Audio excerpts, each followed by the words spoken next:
Good afternoon. I'd like to call to order the July 21st, 2026 regular meeting of the Pierce County Council. The time is 3:01, and I'd like to ask the clerk to call the roll. Councilmember Morrell. I'm here. Councilmember Herrera. Here. Councilmember Kruver. Here. Councilmember Ayala. Here. Councilmember Yambe. Here. Councilmember Denson. Here. Councilmember Hitchin. Here. You have 7 members present. With 7 members present, we do have a quorum. This afternoon, I'm going to ask the Vice Chair Herrera to lead us in a Pledge of Allegiance and read a land acknowledgement. Following the pledge, I ask that you remain standing for a moment of silence in honor of former council member and mayor of Tacoma, Mike Crowley, who passed away on July 13th at the age of 80. So for those that can stand, please stand for the Pledge of Allegiance. I Pledge allegiance to the flag of the United States of America and to the republic for which it stands, one nation, under God, indivisible, liberty and justice for all.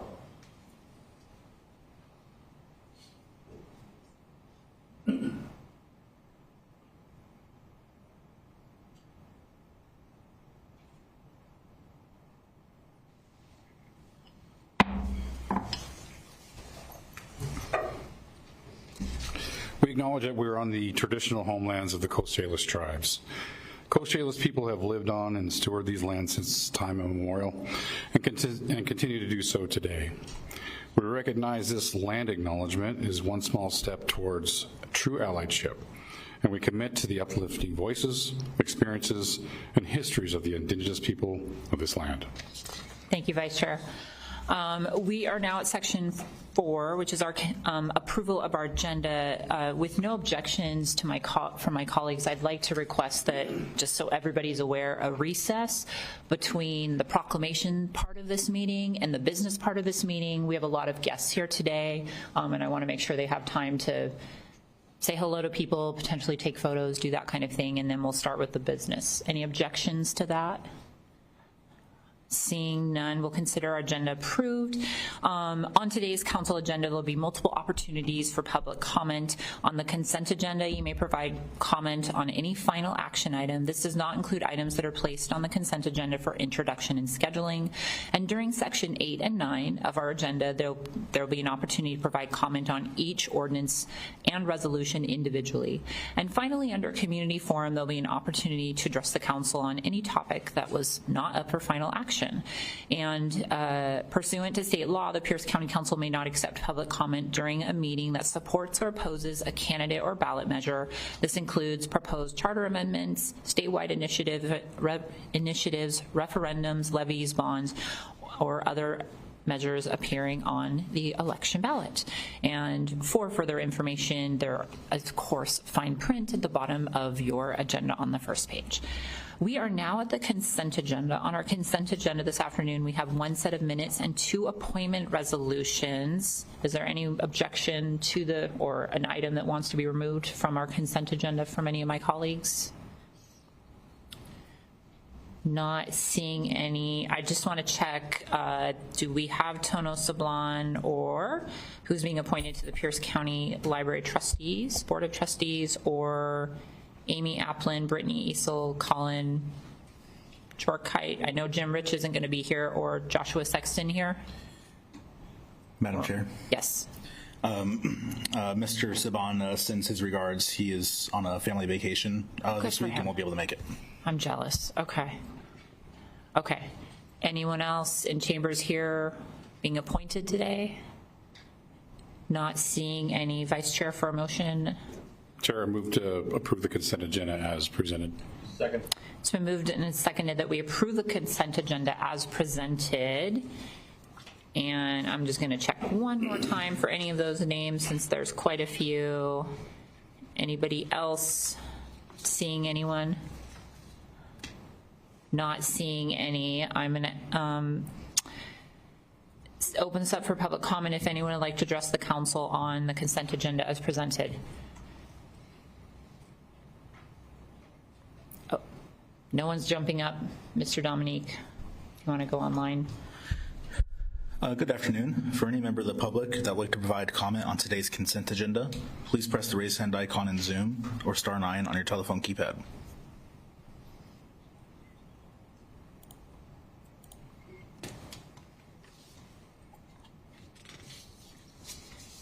There are no hands at this time, Madam Chair. No hands raised. We're going to close public comment on the consent agenda and ask, is there any further discussion? Seeing none, can the clerk call the roll on the approval of the consent agenda? Councilmember Denson. Aye. Councilmember Morrell. Aye. Councilmember Herrera. Aye. Councilmember Cruver. Aye. Councilmember Ayala. Aye. Councilmember Yambe. Aye. Councilmember Hitchin. Aye. You have 7 ayes, 0 nays. With 7 ayes and 0 nays, the motion is adopted. Thank you to all of our appointees, and congratulations, Mr. Sablon. We are now at section 6, which is messages from the executive or any other county elected official. I have a list of ordinances that the executive has approved and signed. I'm not going to make him read them, even though he's in the room. On July 6, 2026, Ordinance O 2026-522, which is vacating a portion of Middle County Road East. Ordinance O 2026-524, which was vacating a portion of 120th Street East. Ordinance O 2026-531, which is adjusting the calculation of school and park impact fees, and Ordinance O 2026-532, which is authorizing wage adjustments for non-represented employees, were all signed and approved on July 6th. And then on July 8th, just 2 days later, we received Ordinance O 2026-525, which is relating to the Pierce Conservation District, approving a systems of rates and charges for the Pierce County Conservation District for collection in the 2027 to 2036 years. That brings us to a third item, which is actually the executive speaking this afternoon, since he is here. So, Executive Mello, welcome. Well, thank you, Chair Hitchin. Good afternoon, and good afternoon, council members. It's great to be with you. And for the record, my name is Brian Mello. I have a great privilege of serving the people of Pierce County as the county executive. I'm really honored to be here today to help recognize the Washington State Department of Veterans Affairs and all that they do for veterans. So I'm excited for our proclamation, and I'm excited for lifting up some of the work that is so special here at Pierce County before we do that. And so before I invite the Washington State Department of Veterans Affairs leadership to share more about their incredible service to our veterans and their families, I want to take a few moments to share all the ways that Pierce County supports our veterans, military service members, and their families. Their work is really important. We focus on this because Pierce County is incredibly military connected, right? We are so grateful to be so military connected. We are home to 89,000 veterans, as well as one of the largest military bases in the country, of course, Joint Base Lewis McChord. That means so many of our neighbors are serving or have served our country, and they truly are an integral part of our community. We know that because of their lived experiences, many of our neighbors are facing challenges that their civilian peers simply cannot understand or have not lived, have that similar experience. And so Pierce County is here to support them through these challenges. And so some of the examples I want to lift up to you, Madam Chair, and to those listening into your meeting this afternoon that we're so proud of.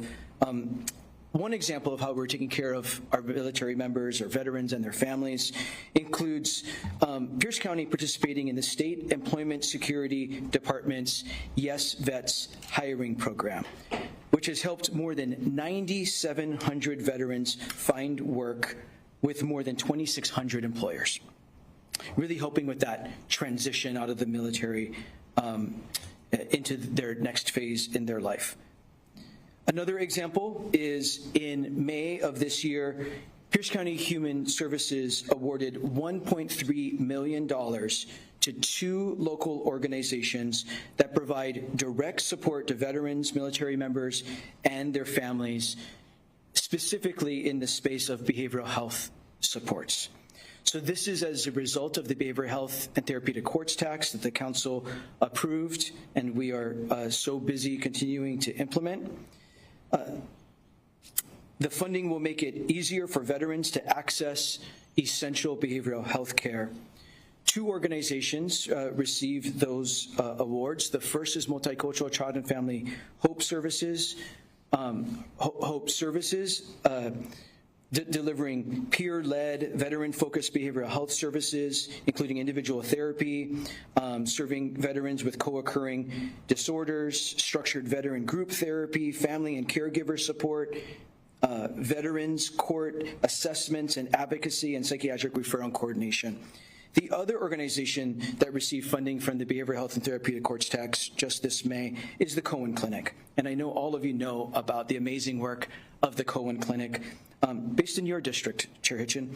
The Cohen Clinic provides low-barrier, rapid access to behavioral health care for veterans, service members, and their families.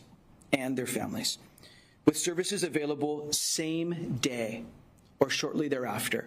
And our funding helps bridge the gap for often the time it takes for veterans or their families to get an appointment at the VA. Right? Folks often need care and attention swiftly, and that's in part what our Behavioral Health and Therapeutic Courts tax is able to do, is to ensure we reduce that wait time and be able to allow veterans and their families get swift access to care.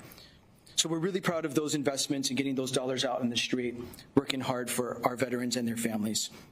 As you know, veterans are at a much higher risk of suicide, and firearms are used in many of these tragic suicide deaths. And that's why Pierce County recently invested $300,000 in the Health Department's Safe Firearm Storage Program to buy 1,500 biometric lockboxes for free distribution, meeting responsible gun owners where they're at to increase safe gun storage countywide. It's not just safe gun storage, the lockboxes themselves to lower cost barriers and the hassle to go find one, but it's also the outreach and education about how to safely store weapons. So when we announced this expansion at an event last month, demand truly skyrocketed. And we're glad that it did. There's a lot of interest around the county for safe firearm storage. This will truly help save lives, including veterans' lives, and we're really proud of that work. So now the reason why we are here today. Pierce County is so proud to be the state's leading purchaser of what we call 988 emblems. They look like this. These 988 emblems are helping raise money and awareness for suicide prevention. These emblems go on the bottom of your license plate, your vehicle license plate, to promote the 988 Lifeline.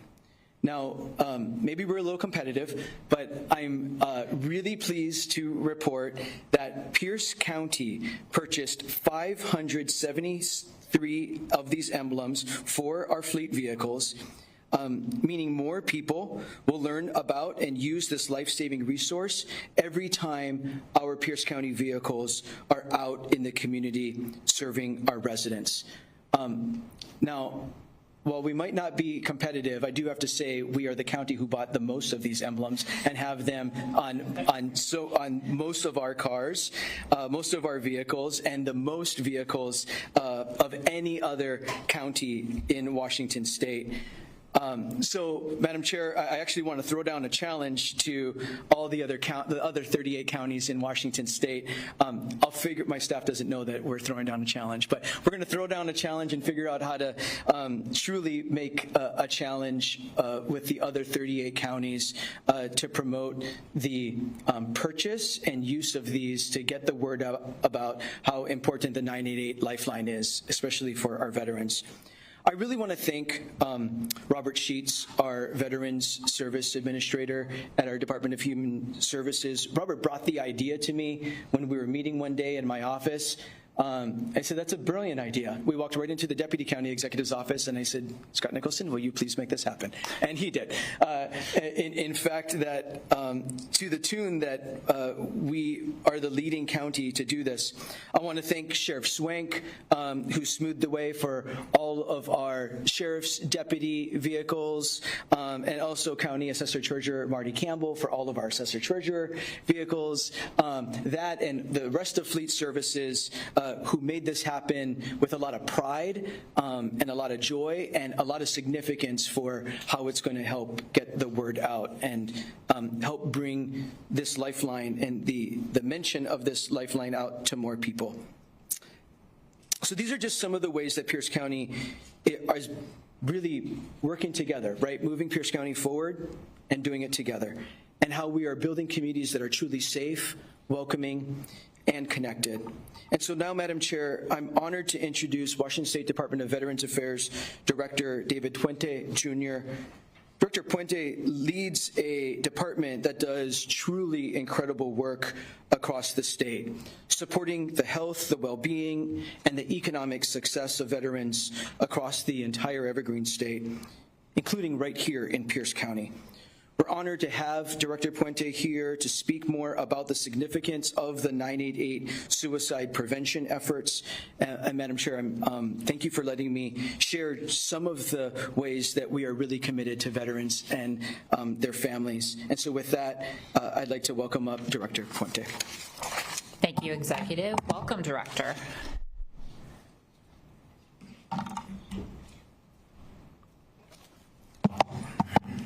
Good afternoon, everyone. So for the record, I'm David Puente. I'm the director of your Washington State Department of Veterans Affairs, and it's an honor to be here.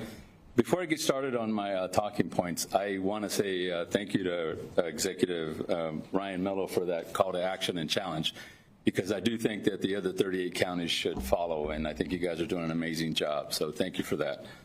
So Pierce County Executive Mello, Madam Chair, Vice Chair, council members, Sheriff Swank, and all those who made today possible for your Washington State Department of Veterans Affairs to proudly be here. I want to personally thank Pierce County for its steadfast commitment to service members, veterans, and family members. Often, we hear a lot of talk about how to appreciate our service members and veterans, statements where we thank them for their service and putting themselves in harm's way, how we appreciate their sacrifices while being separated for months at a time from their loved ones, and for placing their lives and careers on hold in service to something greater than themselves. But Pierce County is doing so much more than saying thank you. Pierce County exemplifies our agency's mission of serving those who serve with a commitment of taking action. Pierce County leads the state as an organization who has purchased the most 988 Lifeline vehicle emblems to be displayed on your fleet and sheriff's office vehicles. And this action spreads the word about 988 Crisis Line and the life-saving resources it will provide, as well as helping support community nonprofits providing suicide prevention support. Having and maintaining a livable wage is also important in supporting the well-being of our military veterans and families. By declaring July 25th as Hire a Veteran Day in Pierce County, you are demonstrating the importance of hiring veterans through our state's Yes Vets hiring initiative. The Yes Vets initiative recognizes employers who say yes to hiring veterans.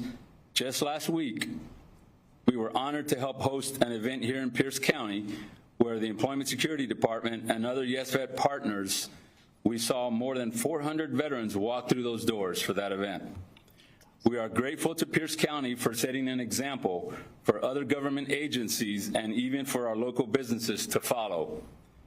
Hiring veterans makes good sense, and it's probably one of the most important ways that we can serve our transitioning service members, veterans, and their families. By creating connections to meaningful work and to a career, you're opening a door that allows them to support themselves and their families. Connection to a career is a pathway for their future and is one of the best benefits we can provide to our veterans when they're leaving service.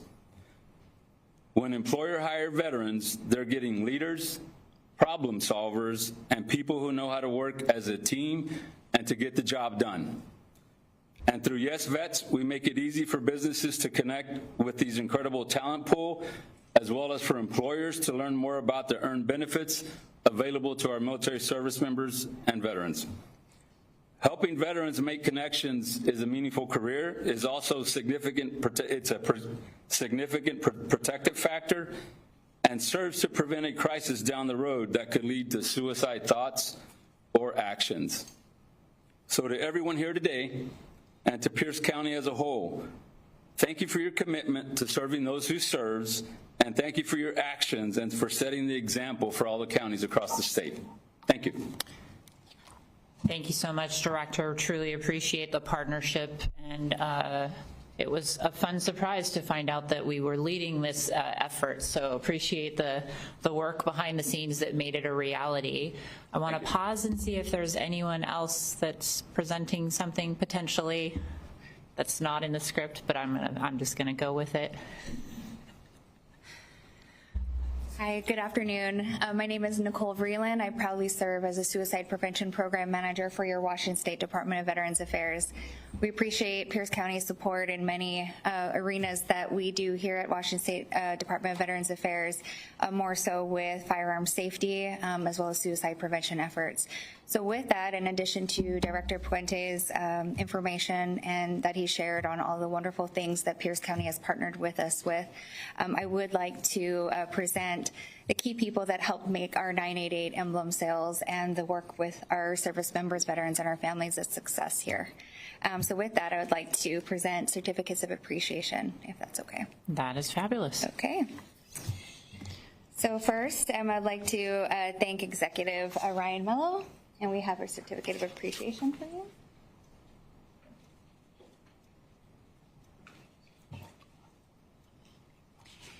And then we have Councilmember Robin Denson.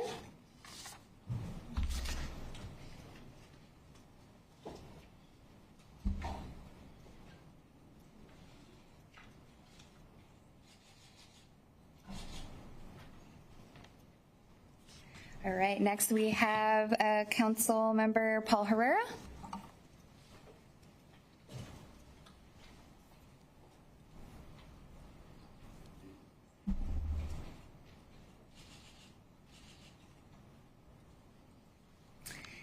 Okay, and then next we have Councilmember Amy Kruper.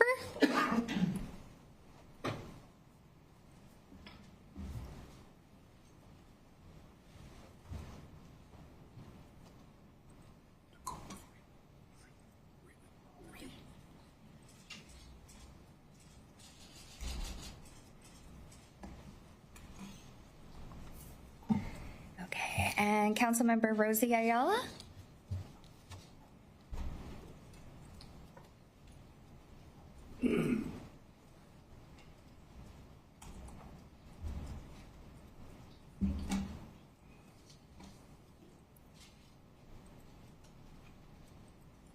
Right, we have Councilmember Brian Yambe.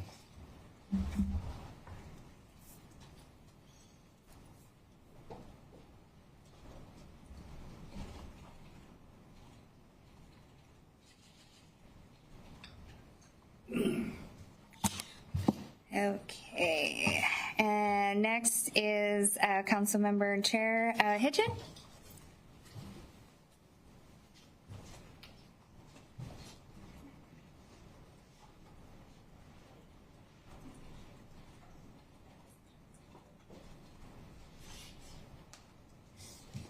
Okay, and we have Councilmember Dave Morrell.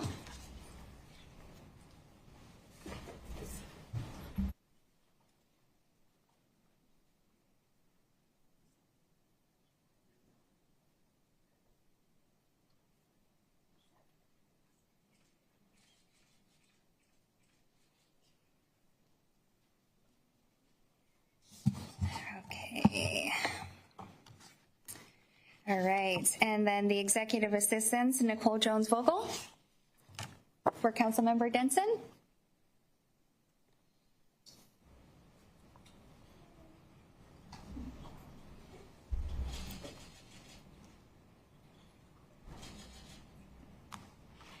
All right, and we have Cynthia Banuelos for Councilmember Herrera.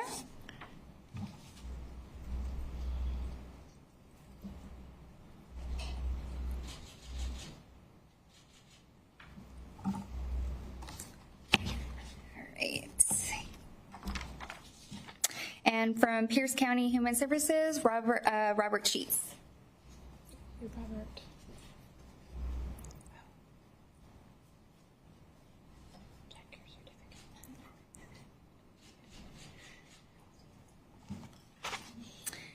All right. Next up from Pierce County Finance and Enterprise Services Fleet Division, Quentin Brown.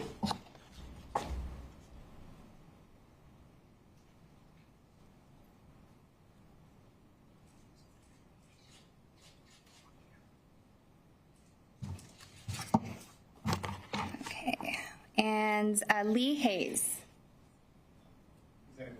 Okay. Bob Berkovich.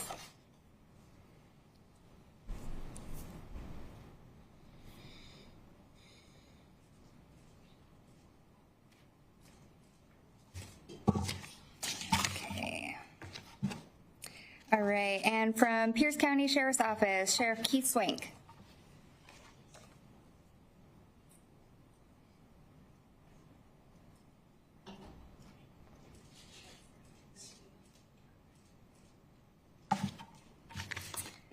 Right, and Major Eric Clark.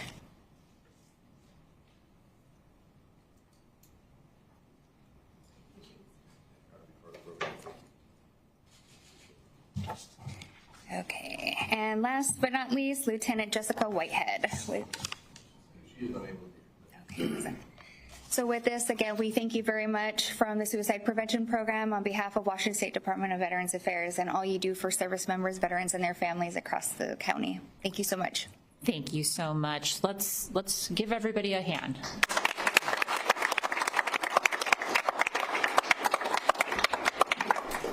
So, in coordination with this day, we also have a proclamation. I want to pause and see if anyone has comments on this item, or if we can just roll right into the proclamation and then see. I didn't think that would work. So we'll go to Councilmember Denson. Thank you, Chair. And then I promise I won't comment on the next one. How's that? It's all good.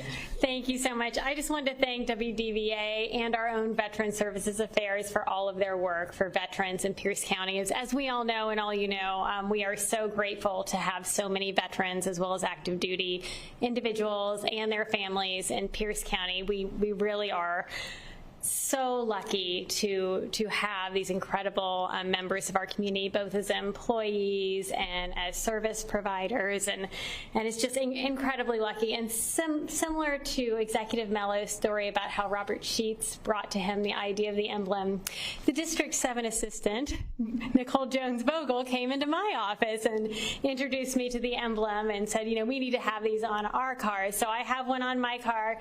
She has one on her car. So District 7 has 100% participation. And I assume District 2, Councilmember Herrera's office, does as well. So I'm sure that Councilmember Herrera will join me in issuing a challenge to the rest of the council members, if you don't already, to get an emblem on your car as well.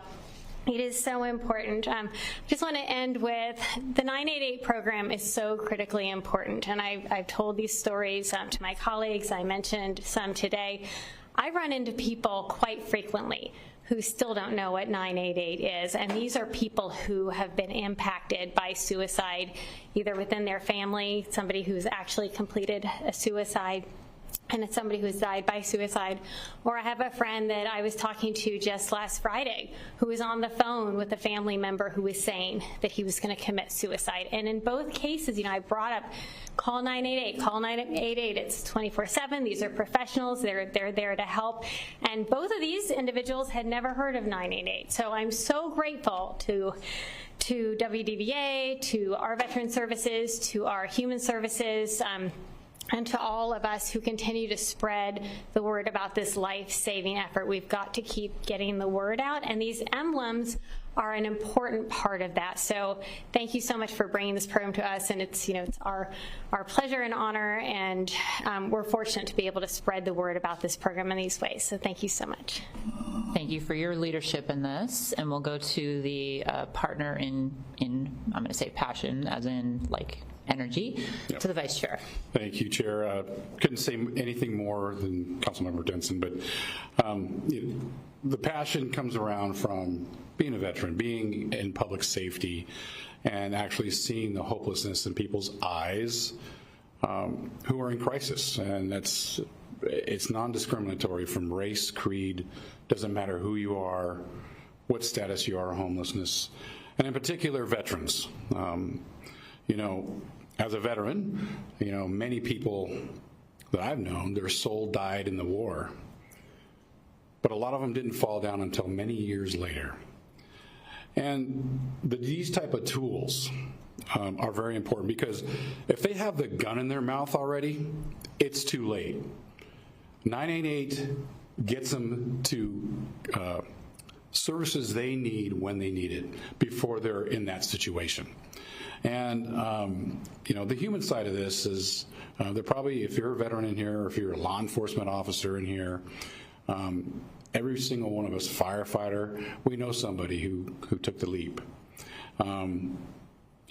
This is serious. I think I really appreciate the executive and everybody who was involved with this to get these stickers on there, because I remember being that officer on Thanksgiving at 2 o'clock in the morning when somebody's in crisis and we don't know where to send them. Those were the old days. This is the new days. But still, like Councilmember Denson said, people don't know what 988 is. And it's specific to whatever demographic you are, whether you're a veteran, LGBTQ. It takes you to the specific resource that you need. So I appreciate it. It's a reminder when a car goes on the road, they see that 988. If an officer is dealing with somebody, they see it on their thing, they can refer it to. So thank you, Sheriff. Thank you, everybody who's involved. Thank you, Chair. Thank you. And I will just do a plug for the 988 line as well, with a reminder that you don't actually have to be in like active suicidal ideation. It is preventative. You can call if you are in crisis, whatever that crisis is, and they have people that are skilled and ready to respond. So truly appreciate the work that they do, and how Pierce County manages 988 with 911 coordination. So there's been a request to do a photo with everybody who received one of these certificates. So I know I said I was gonna recess before, but I think I'm going to ask if we could do just a photo. We're not going to go into recess. We're just going to take a photo like we do normally with proclamation. But Mr. Dominique, do you want to kind of help? Because there's a lot of us. So what we'll do, Madam Chair, is we'll just have the members come down from the dais, and we'll have everyone that received the award come up, and we'll gather right here. To the best of your ability, if you're really tall, try to be in the back.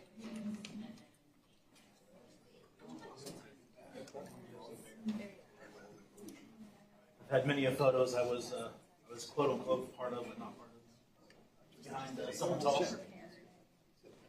You want the thing to the photo? Oh, you're fine. You're fine. If, you don't need to do that.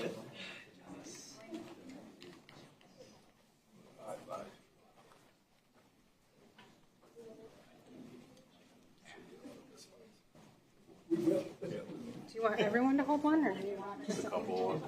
Just spread them out. There's enough. There's enough.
So thank you for allowing me another 30 seconds. I think what I wanted to do is I wanted to take advantage, one, of the mic, and then also to recognize Vice Chair Herrera for some work. So he has been a member of the Governor's Veterans Affairs Advisory Committee over the last, from 2018 to 2026. I haven't had an opportunity to say thank you, but given that I'm here, I wanted to thank him in public. So I wanted to say in appreciation for your dedication to service to Washington veterans and their families, I just wanted to say thank you. He has been a very long-standing advocate, as you all know, a great man, and I just wanted to say thank you to you in public, and thank you very much for what you continue to do, not only for Pierce County, but the Washingtonians as well. Thank you.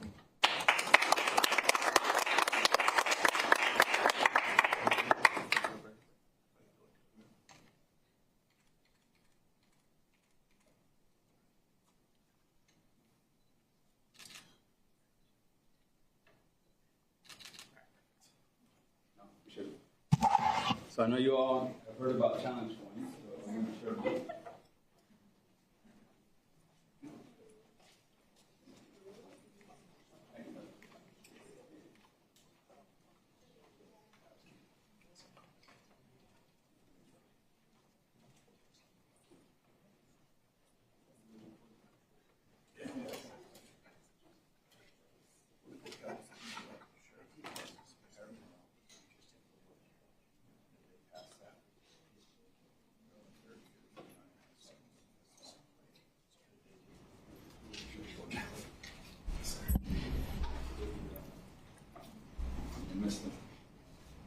I don't know where it went.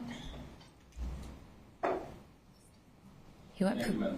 Thank you so much, and thank you again for being here and acknowledging this work and continuing to come up with ways to make people say yes to help when they truly need it, or even if they think they need it. So we also have a proclamation today. It was teased during the introductory remarks around the National Hire a Veteran Day.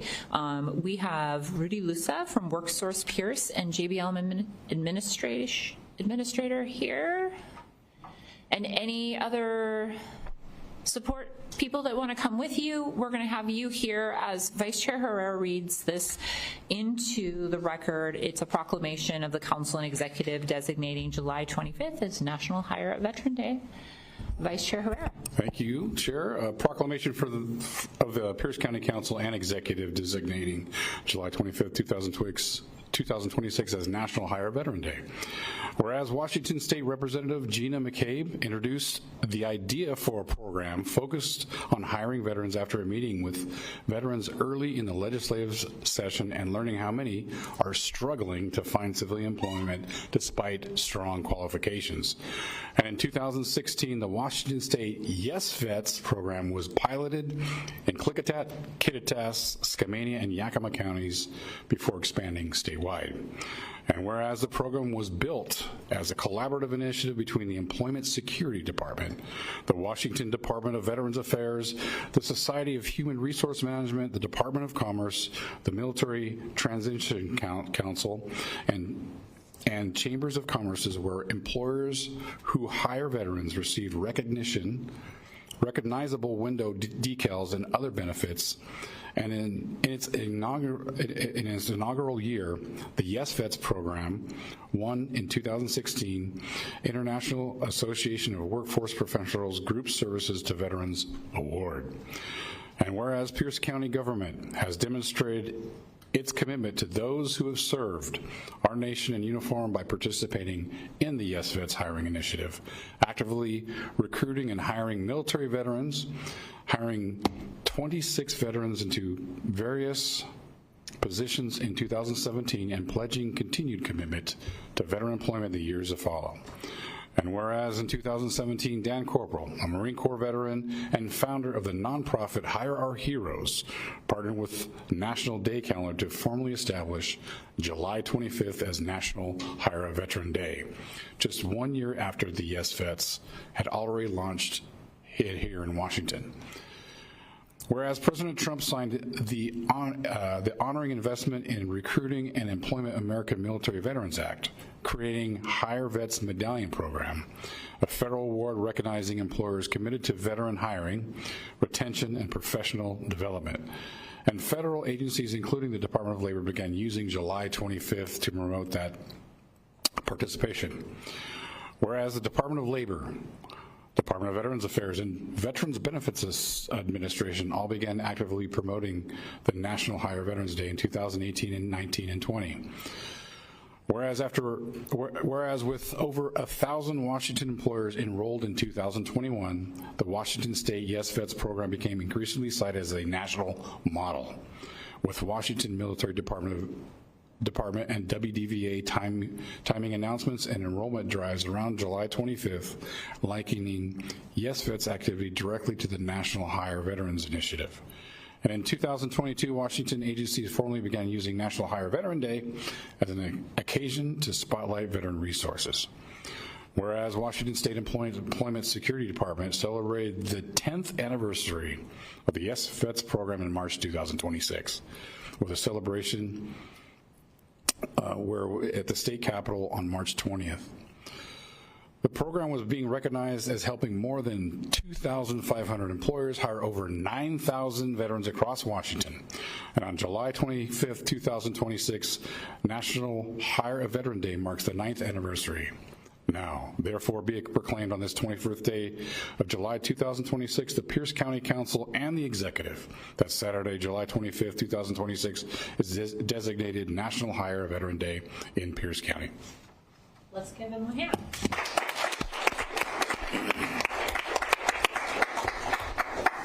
So thank you for being here. We would love to hear from you. Yeah, so I appreciate the opportunity, Madam Chair, council members. You know, as having spent 30 years of my adult life in the military, this is near and dear to me. And we hear a lot about the thank you vets, but one of my old units, we have a saying, acta non verba, actions not words, and the actions of the council and everything that you're doing for the veteran community does speak for that. So I applaud you for your actions and not just using it as a moniker, but actually living to serve the vets and help vets find employment and resources available. So with that, I can't thank you enough. After 30 years of service, this means a lot to me. So thank you. Thank you so much. Do we have comments from any of my colleagues? Of course. Vice Chair Herrera. All right, thank you, Chair. You know, as you know, as a veteran, the realities of working in the civilian world brings a bunch of challenges. Maybe just a place to fit in, right? And not all veterans were officers with 4-year degrees or in special operations who have a strong after the military networking groups that can get them good government jobs, places. A lot of them were just regular folks who go back to their communities after serving 4 or 3 years. And most veterans come out of the military, they're positively impacted by their service. And it brings out their strengths and their attributes. But, I mean, what I've learned, and we've heard this before, that some civilian perceptions of veterans is that they're broken, or they're riddled with PTSD, or they just have such little skills that they're just knuckle draggers. Hire a Vet program kind of squashes those myths and helps bring out those attributes, those strengths that veterans bring when they come back to home. And it's usually they come back home with more appreciation because they left it and they love their community and they want to work there. So I really appreciate this program because it connects businesses that know nothing about veterans. And this is a veteran state. We talk about it all the time. This county for sure. And it's a great program that brings the two together. And I really appreciate the work being done. So thank you, Chair. Thank you both for your service and your comments. Any other comments from my colleagues? Councilmember Denson, I'm not going to hold you to your prior promise because I know how passionate you are about this. I kind of made a few comments before. Thank you, Chair, and I'm sorry I didn't see any other lights pop up. So I was just wondering if Rudy could do a short commercial to any veterans out there right now or veteran families about your services and how to get in looped in and how easy it is and how welcoming you all are, because all of that is really important. I'm sure there's a lot of trepidation when people go asking for help, right? In any kind of help. So what can you tell our veterans that are listening? Yeah, absolutely, especially for veterans, right? It's very hard because we think we have it all together, right? And, even as I was transitioning, being a senior, I thought the world was open to me, but I needed help. And that is something we provide at WorkSource Pierce, right? We're that place that comes, listens to you. We walk hand in hand with you through the journey that is trying to gain gainful employment, right? So you're not just a number to us. To us, you're somebody special, right? And when you walk through Pierce's office, you will get the resources that you need and the support that you need, maybe from helping with a resume to actually sitting down with you on a computer and helping you plan or translate those veteran skills into actionable civilian skills. So to us, you're not a number. To us, you're somebody in need, and that is what we're here to do, is help out people that face barriers or have needs to employment. Thank you so much. See, I barely said anything.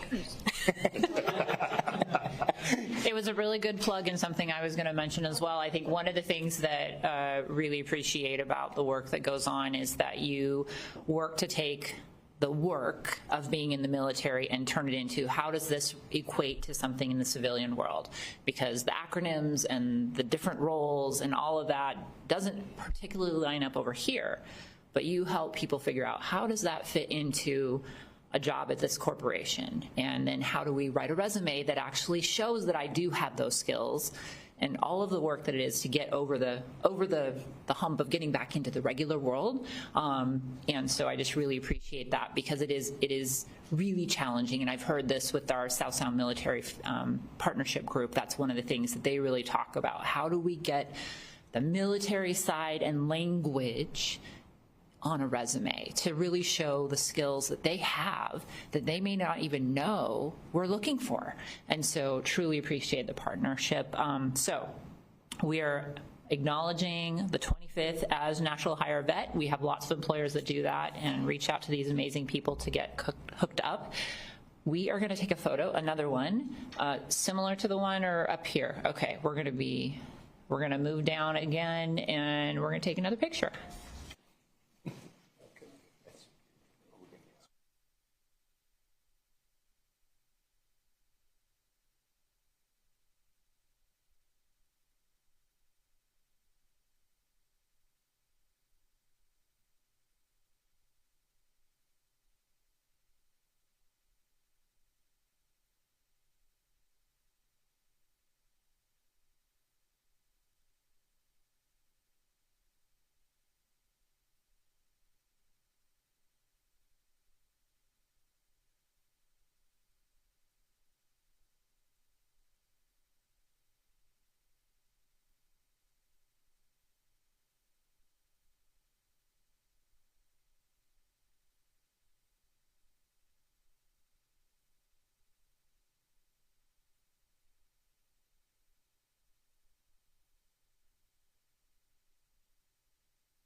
So I know I teased this at the beginning of the meeting. We are going to take a short recess until 4 o'clock, so it'll be about an 8-minute recess. We are going to be in recess until 4 o'clock. Thank you.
Good afternoon. The time is 4 p.m. We're going to come back from our recess and pick up where we left off, which is section 8 of our agenda, which is resolutions. Today we have proposal R 2026-171, and I'm speaking slowly because the person who's going to move this wasn't here yet. Councilmember Morrell, would you like to make a motion? Yes, thank you, Madam Chair. I move proposal number R 2026-172. 171? Yes. And 171. It's been moved in second. Can the clerk please read it into the record? Proposal number R 2026-171, a resolution of the Pierce County Council expressing its intent to establish residential targeted areas pursuant to Chapter 84.14 of the Revised Code of Washington for the purpose of authorizing limited exemptions from ad valorem property taxation for certain multiple unit housing projects, expressing its intent to repeal establishment of the existing Garfield residential targeted area, setting a date for the public hearing, requesting the Planning and Public Works Department to review draft amendments to Pierce County Code Chapters 18A.35 and 18J.15 and process legislation based on the amendments through the State Environmental Policy Act and Planning Commission, public hearings process by a date certain, and requesting the Planning and Public Works Department to review and comment on draft amendments to the Pierce County Code Chapter 4.60 by a date certain. Thank you. And after that very long title, we're going to go to Ms. Rhett Hunt to learn what this actually does. Thank you very much. Erica Rhett Hunt, Council staff. So the proposal that you have before you today establishes the intent of the County Council to expand a tax exemption for multiple unit housing by both changing the criteria for participation and changing the area of effect. So it does a few different things. One, we have a current residential targeted area, which is the area of effect for a multifamily tax exemption in our Garfield area near Pacific Lutheran University. It is going to repeal that and replace it with a much larger area of effect along Route 7 in Parkland and Spanaway.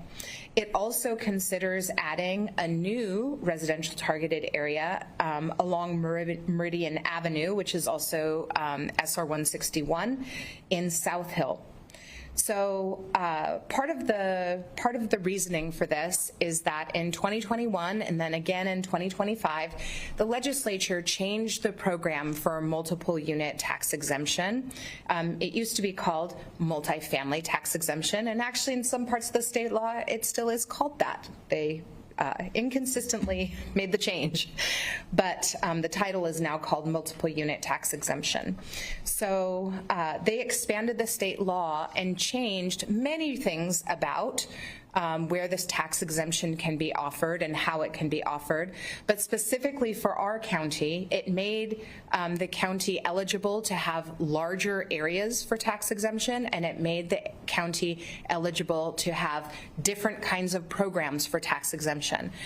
So what this proposal does is it says the council is interested in expanding these programs in these areas. And they are asking that Planning and Public Works review our changes that we're proposing in line with the changes in state law to expand our eligibility requirements for the tax exemption and send us comments. It's also asking that Planning and Public Works do a code cleanup where we had used the language about residential targeted areas in our development regulations, and to remove that language out of our development regulations because that language properly belongs with the tax exemption. On the development regulations side, we do have development regulations related to parking and design standards that would still apply to any development in these proposed areas. But it cleans up those development regulations to remove the language specifically about the tax exemption. So nothing in this resolution makes these changes now. It asks for additional comment and work to be done on this issue and states the intent of the council to bring back the issue at a later date. We are looking at something before the end of the year. Bring it back at a later date, and so the council can consider adopting these changes. This comes to you with a due pass from a recommendation from Rules and Operations Committee.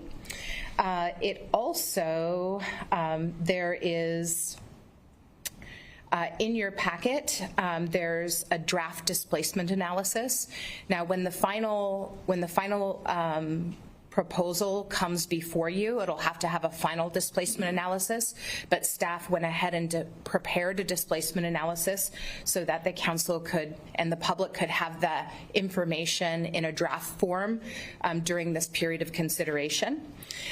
It also includes a community impact note. The fiscal impact, so the resolution itself has no fiscal impact. If a future ordinance was to adopt changes, the changes that are considered in this resolution, then there would be a minor loss in property taxes collected. But really what that is we would forego some property taxes that we might get on future development. The property taxes are really limited to by the area of effect, which is an expansion from our current area of effect, but in terms of the proportion of our tax base, it's very small, and it's also limited by the qualifications to participate in the program. So even within the area of effect that is being proposed, even within that area of effect, not every project would qualify for the tax exemption. So with that, I am available for questions. There is also one amendment that was introduced that I should introduce when you're ready. Thank you, Ms. Hunt. I'm going to pause and see if there are questions before we start up on. We will go to, why am I not able to, there we are. I'm going to go to Councilmember Morrell. Thank you, Madam Chair. I appreciate the explanation on this proposal. Ms. Erica Red Hunt, I do have a question. In the opening information, you mentioned 8-year exemptions. Is the county not eligible for 8-year?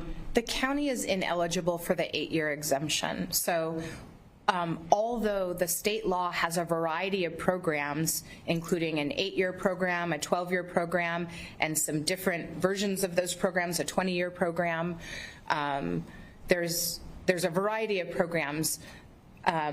This proposal is only advancing for consideration those programs that the county qualifies for. We don't qualify for the 8. We don't currently qualify for the program that is based on transit-oriented development. Now, if things went well with our comp plan and that area grew as expected, we might qualify in 10 years or 20 years for that type of an exemption, but right now we don't. So the proposal looks at a 12-year exemption, which would be applicable for rental or ownership projects, and a 20-year program that's applicable for home ownership only. Okay, thank you.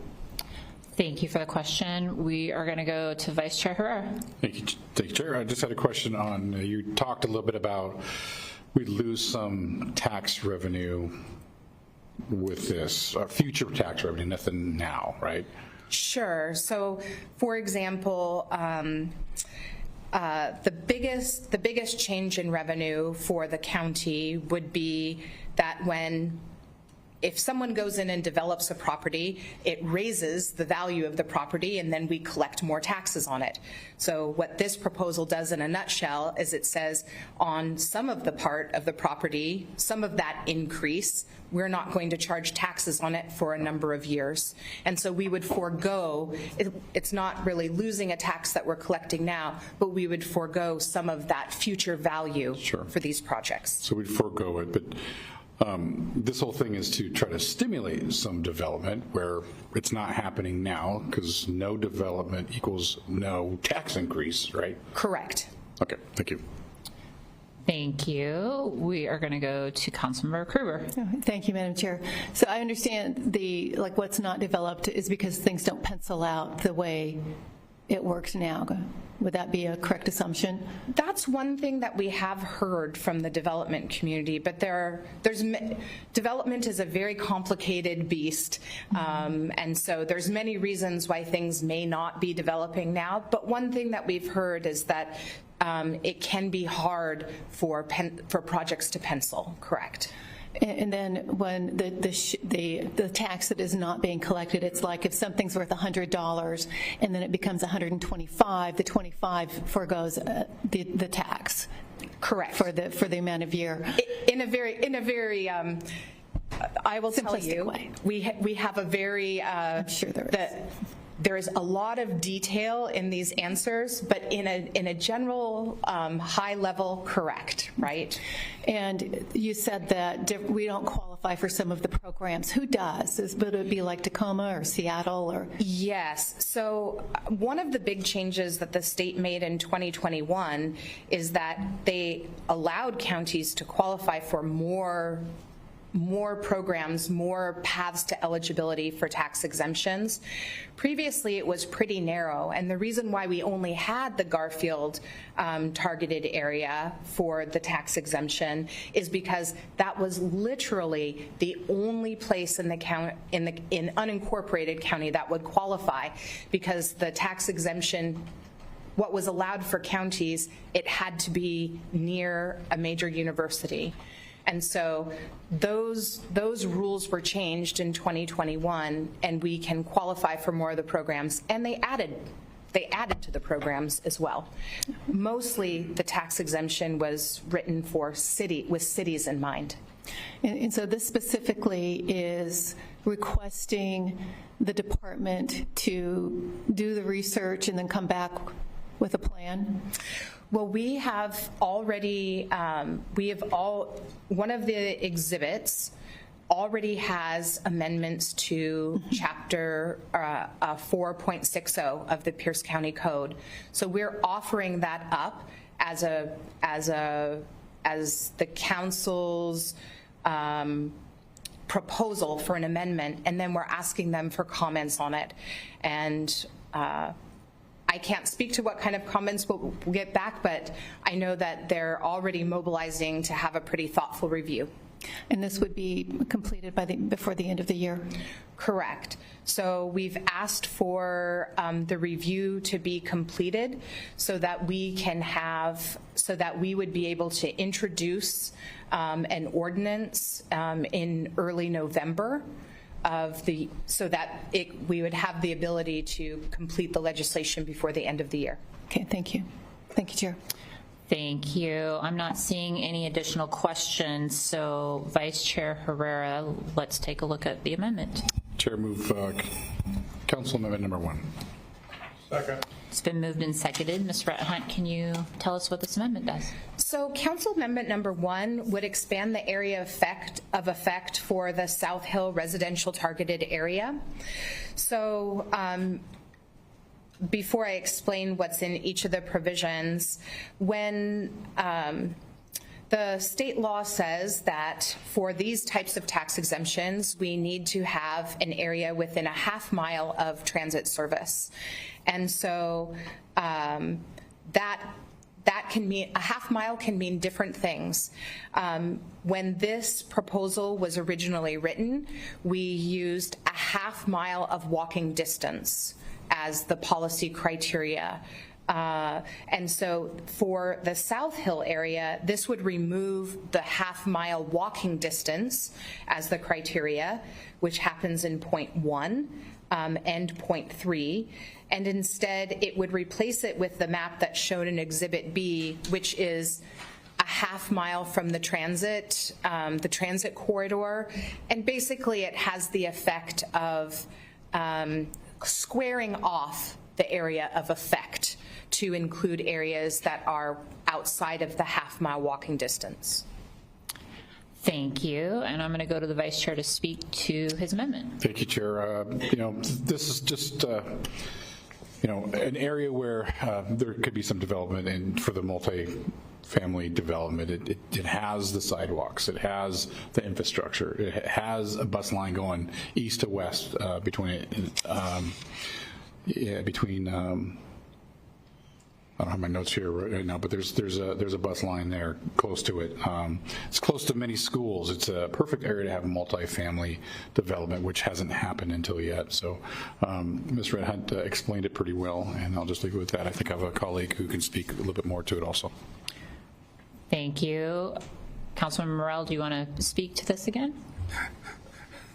Again, I do have a question for Ms. Erica Red Hunt.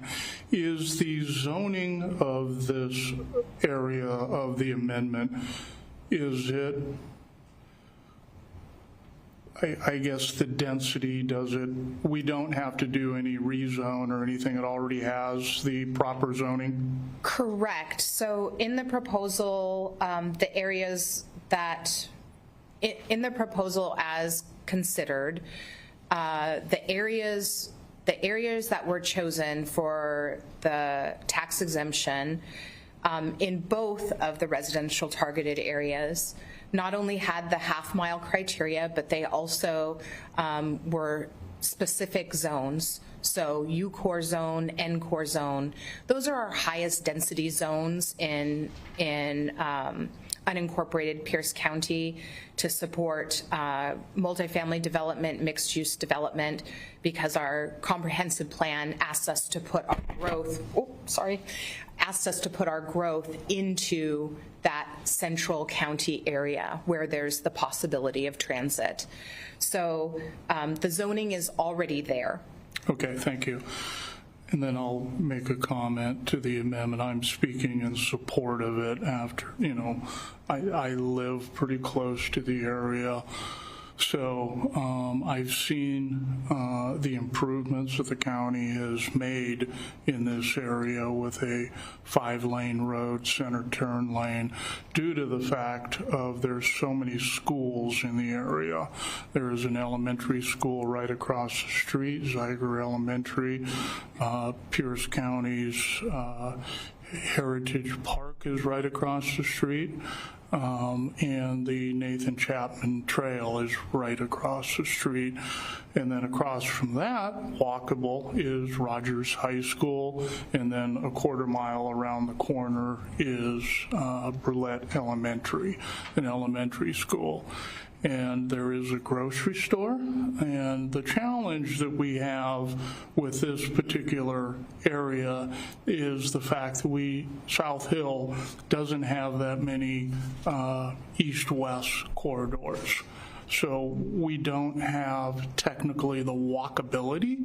I mean, it's very defined. There are sidewalks from the bus stop on Meridian all the way to this area. But there again, there is no east-west road that cuts through there.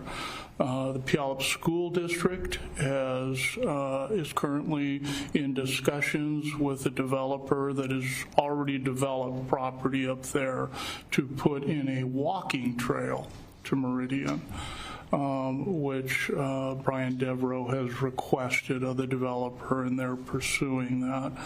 So there again, I think the walkability issue will be addressed, but I just think that in squaring this portion off makes sense. There is some development in the area, but there is no multifamily. There is a retirement home that came online about 6-7 years ago in this area. So I think there, again, it has all the attributes that I think anyone would look favorably on. And if we can get some incentive to get some development where we don't have to do major infrastructure improvements, I think it's a bonus to the area and to the county to be able to use the infrastructure that county's already built. So I would just appreciate support on this, and I will end my speech. Thank you, Madam Chair. Thank you. Are there any additional comments on this amendment? So not seeing any, while I do appreciate the intent, I'm going to urge a no vote on this one, in part because the maps that were drawn for the Pacific Avenue Highway 7 corridor, if you actually look at them, they're pretty wonky, and because we were very intentional about making sure that people could walk to a bus line, and we specifically only used our, I keep wanting to call it high capacity transit, but it's our streamline, so I'm not covering the entire corridor. I guess a question for Ms. Rhett Hunt is, if by the time in November, we actually had plans for, like if there was a trail that we had the plans for, we knew it was going in, there was commitments, we could redo the math and see if it fits, because it really is, we looked walking distance. So we looked at every way people could walk to a bus line. So there's nothing about the legislation which would include how the language is worded about the programs or the process, as well as the maps. There's nothing about this legislation that couldn't be changed when you submit the final, when the council submits the final ordinance. Okay. So this is our best proposal based on the information that we have today for people and planning public works to react to. And then as conditions change or we get additional input, that can inform the final proposal. Okay, thank you. So back to my comments, if a trail is there or a trail is 100, like can never 100% until it's actually built, but 90% there in the works. Councilmember Morale, happy to have the conversation, but we'll urge a no vote today on this particular amendment, and we'll see if I have colleagues that agree or disagree. Any further discussion? All those in favor of approving Council Amendment number 1 to R 2026-171 say aye. Aye. Any opposed? Nay.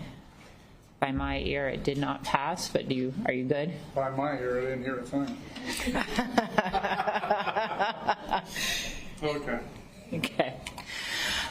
So that brings us back to R 2026-171. Is there any further comments or questions before we open this up for public comment? Not seeing any, so at this time I'm going to invite members of the public to provide comment on this resolution. Is there anyone in chambers that would like to address the council on this particular item? I think the majority of everybody that's here is ready to talk about something else. Okay, I'm not seeing any, so Mr. Dominique, we're going to go online. For any member of the public that would like to provide comment on this proposal, please press the raise hand icon in Zoom or *9 on your telephone keypad.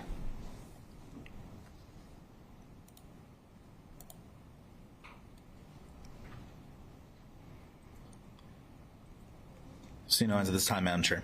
No hands raised. I'm going to close public comment, bring it back before the council and see if there's any further discussion. Councilmember Morell. Discussions or closing comments? Same. Thank you. Thank you, Madam Chair. I just want to thank staff for their work on this. This was not an easy one to roll out. I want to thank the Chair Hitchens for her work on it. I know this has been a issue that in her district that she does have a lot of redevelopment potential along the Pac Ave Highway 7 corridor. And I think this is a great opportunity for the county to add more incentives to both home ownership and to rental complexes, that we can finally start filling in some of the gaps along our major transit routes. And this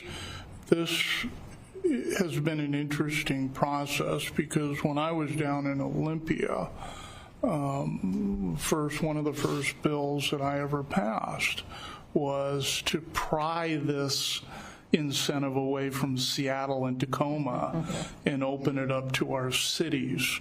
At the time, Puyallup was looking to build their senior center, and they had a development proposal that was brought forward, and what closed the deal was the fact that we opened it up for cities 30,000 and above. Great. You go down to Puyallup, you see a senior center, a coffee shop in the first floor, and condos up on top.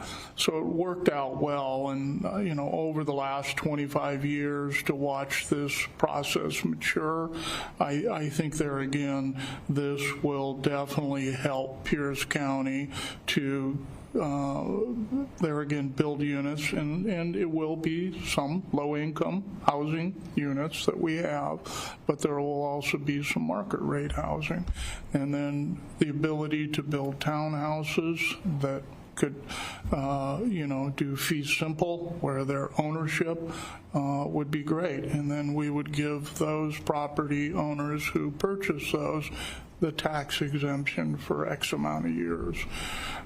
So I appreciate the work that really went into this, a lot of behind the scenes work, and appreciate now the handoff to PPW to kind of look at it, improve it, and send it back in a timely manner so we can act as some of us are exiting by the end of the year. I'd like to get this off my plate.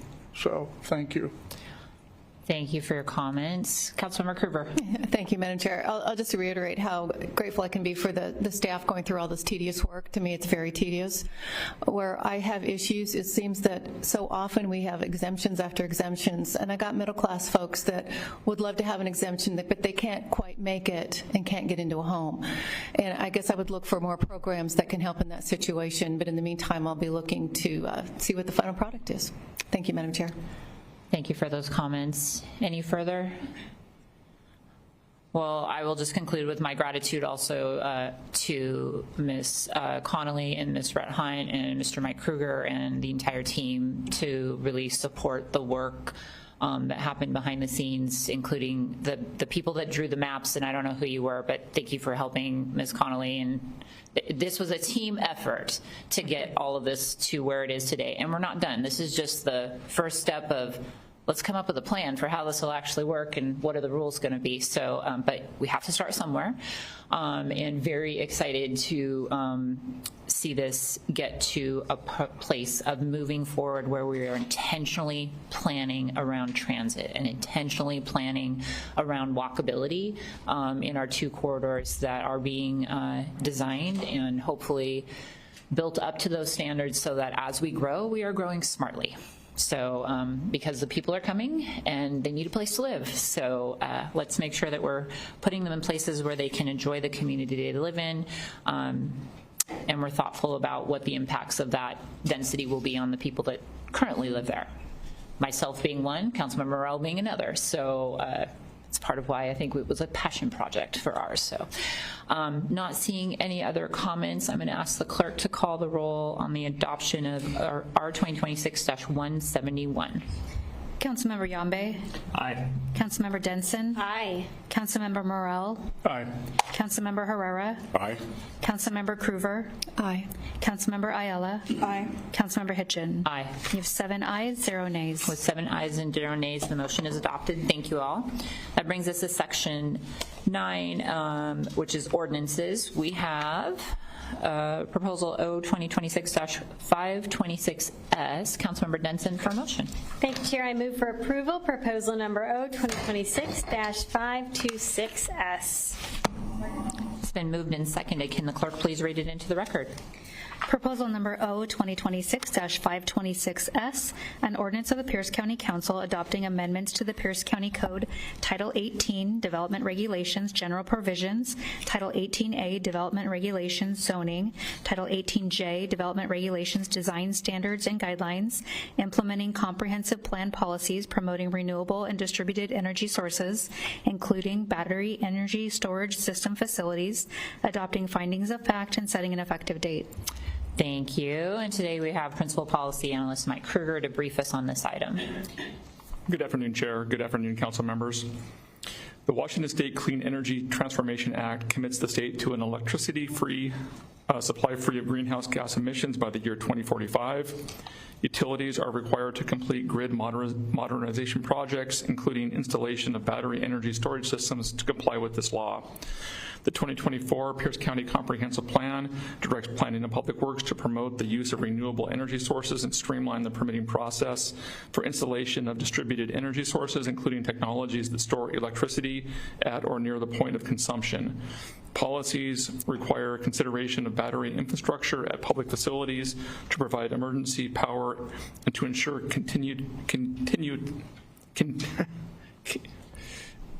to ensure the operations keep working.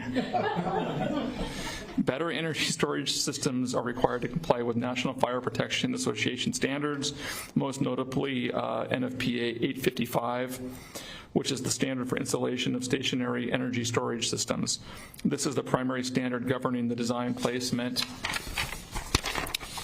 and installation of these technologies to mitigate hazards like thermal runaway. Compliance is mandatory when adopted by local jurisdictions with the 2026 laws now in effect. This proposal does several things. First, it provides a permitting process in various zones that regulates solar energy collection and battery energy storage system, and it modifies certain regulatory requirements that are applicable to these systems, including definition standards for solar energy systems and battery energy storage systems. It would authorize battery energy storage systems above 600 kilowatt hours with a conditional use permit in most zones throughout the county. It would authorize battery energy storage systems less than 600 kilowatts as an outright permitted use when accessory to non-residential permitted uses. It would authorize solar energy systems and battery energy storage systems that are less than 100 kilowatts when accessory to residential uses. It would prohibit battery energy storage systems in agricultural zones, and it would establish new regulatory standards for battery energy storage systems. This proposal was considered by the Community Development and Environment Committee, and the committee forwarded the proposal to the council without recommendation on June 15th. And I do have 10 amendments at this time, Madam Chair, to talk you through when you're ready for that. Thank you.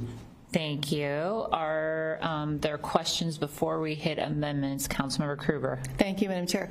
I was wondering, I know the ag and was it rural is exempt.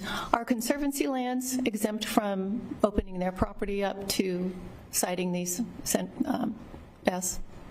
I'm not sure what a conservancy land is. Like something that's held in a land trust. No, unless there's a specific deed restriction, but the county wouldn't regulate or prohibit a land conservancy from operating a battery energy, backup system on their property if they needed to for some reason. So if the land is in conservancy status, for environmental conservancy status, they can still put a battery energy storage system on that land? If they comply with the county regulation, they could, unless there was a deed restriction that limited their use of the property, like a non-zoning code standard. Thank you. Thank you, Madam Chair. Thank you. Any additional questions before we take up amendments? Okay, we are going to start with the one that I hope is quick, which is amendment number 1. And Vice Chair Herrera, are you willing to make a motion on this one? Chair, move council amendment number 1. Second. It's been moved and seconded. Mr. Kruger, can you tell us what this one does? Thank you, Madam Chair. This amendment is a technical amendment and would simply update today's date in the proposal to indicate that the council was considering this proposal on July 21st, 2026. Any discussion on this one? Seeing none, all those in favor of adopting amendment number 1 say aye. Aye. Any opposed? Motion carries. Thank you. We pulled amendment 2, Mr. Kruger, so I'm going to, unless I'm misreading this, and go to amendment 3. Thank you, Chair Hitchin. Well, let me get a motion. So I just wanted to make sure I was reading my notes correctly. Councilmember Kruger for a motion. Thank you, Madam Chair. I'd like to move amendment number 3 for 2026-526S. Second. It's been moved and seconded. Now, Mr. Kruger, can you tell us what it does? Yes, ma'am. This amendment would change the effective date of the proposal from August 1st of 2026 to January 1st, 2027. Thank you. Councilmember Kruger to speak to your amendment. Thank you, Madam Chair. This is about delaying the effective date until January 1. The reason I think about that is we have had emails that are showing a great deal of concern on the batteries, on the land use, and on their safety issues. And I understand that there has been a lot of technology improvements on it, but it still doesn't mean that everything is up to snuff. But I'll just say that, this isn't about stopping the battery energy storage systems. It's about ensuring that we get this policy right the first time, and before we commit to regulations that are going to shape our communities for decades to come. And then the delay just provides additional time for public input and a continued evaluation of the best practices and consideration of emerging technologies that can reduce or improve compatibility with the surrounding communities. And it gives our fire districts and emergency managers and planners and residents an opportunity to ensure the regulations that we adopt are both practical and enforceable. And the county's got a long history of taking a thoughtful approach to these major land use decisions. And when we adopt regulations, we should do so with the confidence that they reflect the best available information, not simply the information available at the time. And the consequences of getting this wrong could last for decades. In one of the facilities, once they're approved and constructed, setbacks cannot easily be increased, locations cannot be easily changed, and the neighboring property owners cannot simply undo those decisions. So taking a little bit additional time now is far less costly than attempting to correct mistakes later. This amendment represents good governance. It reflects the principle that careful deliberation and not delay for delay's sake. It's responsible stewardship of our authority, of our communities, and of our public trust. And that's why I respectfully ask for support of this amendment. Thank you, Madam Chair. Thank you. Are there comments on this amendment from my colleagues? Councilmember Denson. Thank you, Chair. I am a no on this amendment. Technology is ever changing. We know that. That is just the way things work. But this technology, we've learned a lot about through this process, through research on best practices. We've heard from our fire marshal, from experts within the fire department, from our Department of Emergency Management, and from a lot of other groups in the community. We've had a great deal of support for this. We certainly will continue to learn. And one of the good things about this process and our reliance on best practices and science and learning from our neighbors and from our own experiences is that we can return to this code and make adjustments as needed. If we see things that are working, that are not working, we will continue to evolve so that we have the best policy over time, keeping pace with the new technological developments. So with that, I know that I've heard that we've got, some projects that are looking to locate in Pierce County. We do need the energy here. We need clean energy. We need to be part of providing that to our residents and businesses. And there's definitely no time to waste. So I would encourage a no on this amendment tonight. Thank you. Thank you. Any additional comments on this? Councilmember Kruger. Thank you, Madam Chair. I did have a question for perhaps the Fire Commissioner, Fire Marshal, and on the batteries. My understanding, there's a newer formula that is the LFP, the lithium iron phosphorus. And will that be used in these batteries, or are they using the lithium ion that is more of a concern than with the iron? If you could please state your name for the record, that would be great. Yes, ma'am. My name is Chris Pfaff, Captain for West Pierce Fire and Rescue, working with Pierce County Fire Marshal on this. And specifically when it comes down to lithium-ion battery chemistries and technologies, the chemistry of lithium-ion batteries is a vast multitude of different chemicals similar to many other battery chemistries. LFP batteries are a variant of lithium-ion batteries. What I'm holding in my hand is just an LFP battery. That is a chemistry. The battery in my tablet or a cell phone or many other devices or electric vehicles is an NMC. That is the specific chemicals that are in there. The variants, when released or during construction, are different between the two batteries, but they are still both considered lithium-ion batteries. There are approximately 8 to 10 different types of chemical makeups of different types of lithium-ion batteries. The most common energy storage systems are LFP or lithium iron batteries. Those are the same type, just different terms for that. So specifically, the energy storage systems we're talking about here, for the most part, are going to be considered, they're probably going to be the chemistry of LFP batteries. Okay. And I understand that a lot of the technology has improved in all of these things, but one of the main points of my amendment is the fact that there are so many constituents who are unaware of this going on, and there has not been what I would say an adequate outreach for them to see what could be going into their neighborhood or not in their neighborhood. And that conversation, I believe, needs to be had, and that is one of the main reasons for the delay. In addition to still, there have been plenty of incidents across the country to cause concern. So I would urge support. Thank you, Madam Chair. Thank you, and thank you for coming in and answering some questions. Any further discussion on this amendment? Seeing none, all those in favor of adopting Council Amendment number 3, say aye. Aye. Any opposed? Nay. By my ear, it failed. So we will move to Council Amendment number 4. Councilmember Krueger, going back to you. Thank you, Madam Chair. I'd like to move Amendment number 4 for approval. Second. It's been moved and seconded. Mr. Krueger, can you tell us what this one does? Yes, ma'am. Thank you. So Council Amendment number 4 would increase the separation standard between battery energy storage systems and specific uses such as schools, playgrounds, child care centers, nursing homes from 100 feet to 300 feet. And the amendment would also increase the setback from perimeter property lines for any battery energy storage system. The proposal, the underlying proposal, contains a 30-foot setback from the property line of sites that would accommodate these uses. The amendment would increase that to 100 feet. Thank you. Thank you. Councilmember Krueger to speak to your amendment. Thank you, Madam Chair. This is an important amendment, I believe, because it reflects a longstanding principle of land use planning. The greatest protection should be provided to the places where our most vulnerable populations gather, the children, the seniors, the individuals that receive health care services. They deserve an added margin of safety when the industrial sites are sited nearby. Increasing the setback from 100 to 300 is reasonable and measured approach. I just remember all the times, oh, we're near bluffs, we have to have a 300-foot setback, when I don't know why.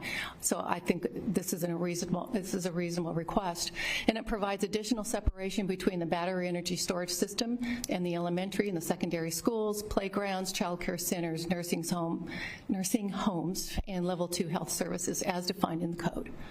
That additional distance helps reduce the potential for the noise, the lighting, the visual impacts, and for emergency response concerns, while providing more time and space for protective actions should an unexpected event occur.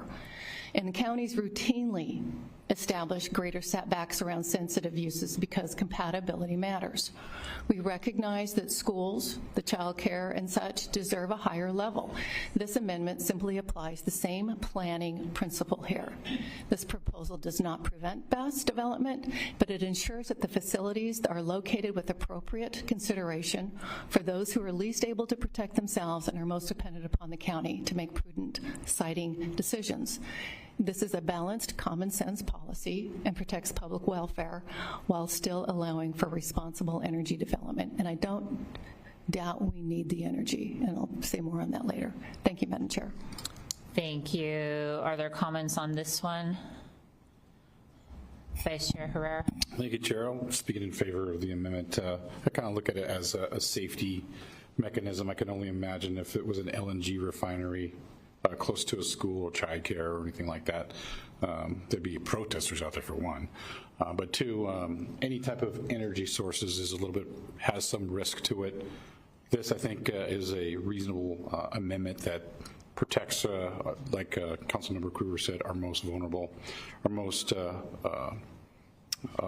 areas. So I'll be in favor of this. Thank you. Thank you. I have question, I guess, related to this. We're talking about setbacks from the batteries. Do we require setbacks if somebody installs a fuel tank for a generator? Does anybody know? Do we know, is it one? Can you come to the mic if you're gonna? Not you, sir. We can only take comments from county staff in this case, but. Ken Rice, Pierce County Fire Marshal. I'd have to pull up the code, but there is setbacks for generators with fuel tanks and fuel storage tanks. All those types of things have specific setbacks in the fire code from property lines. Even LP tanks do.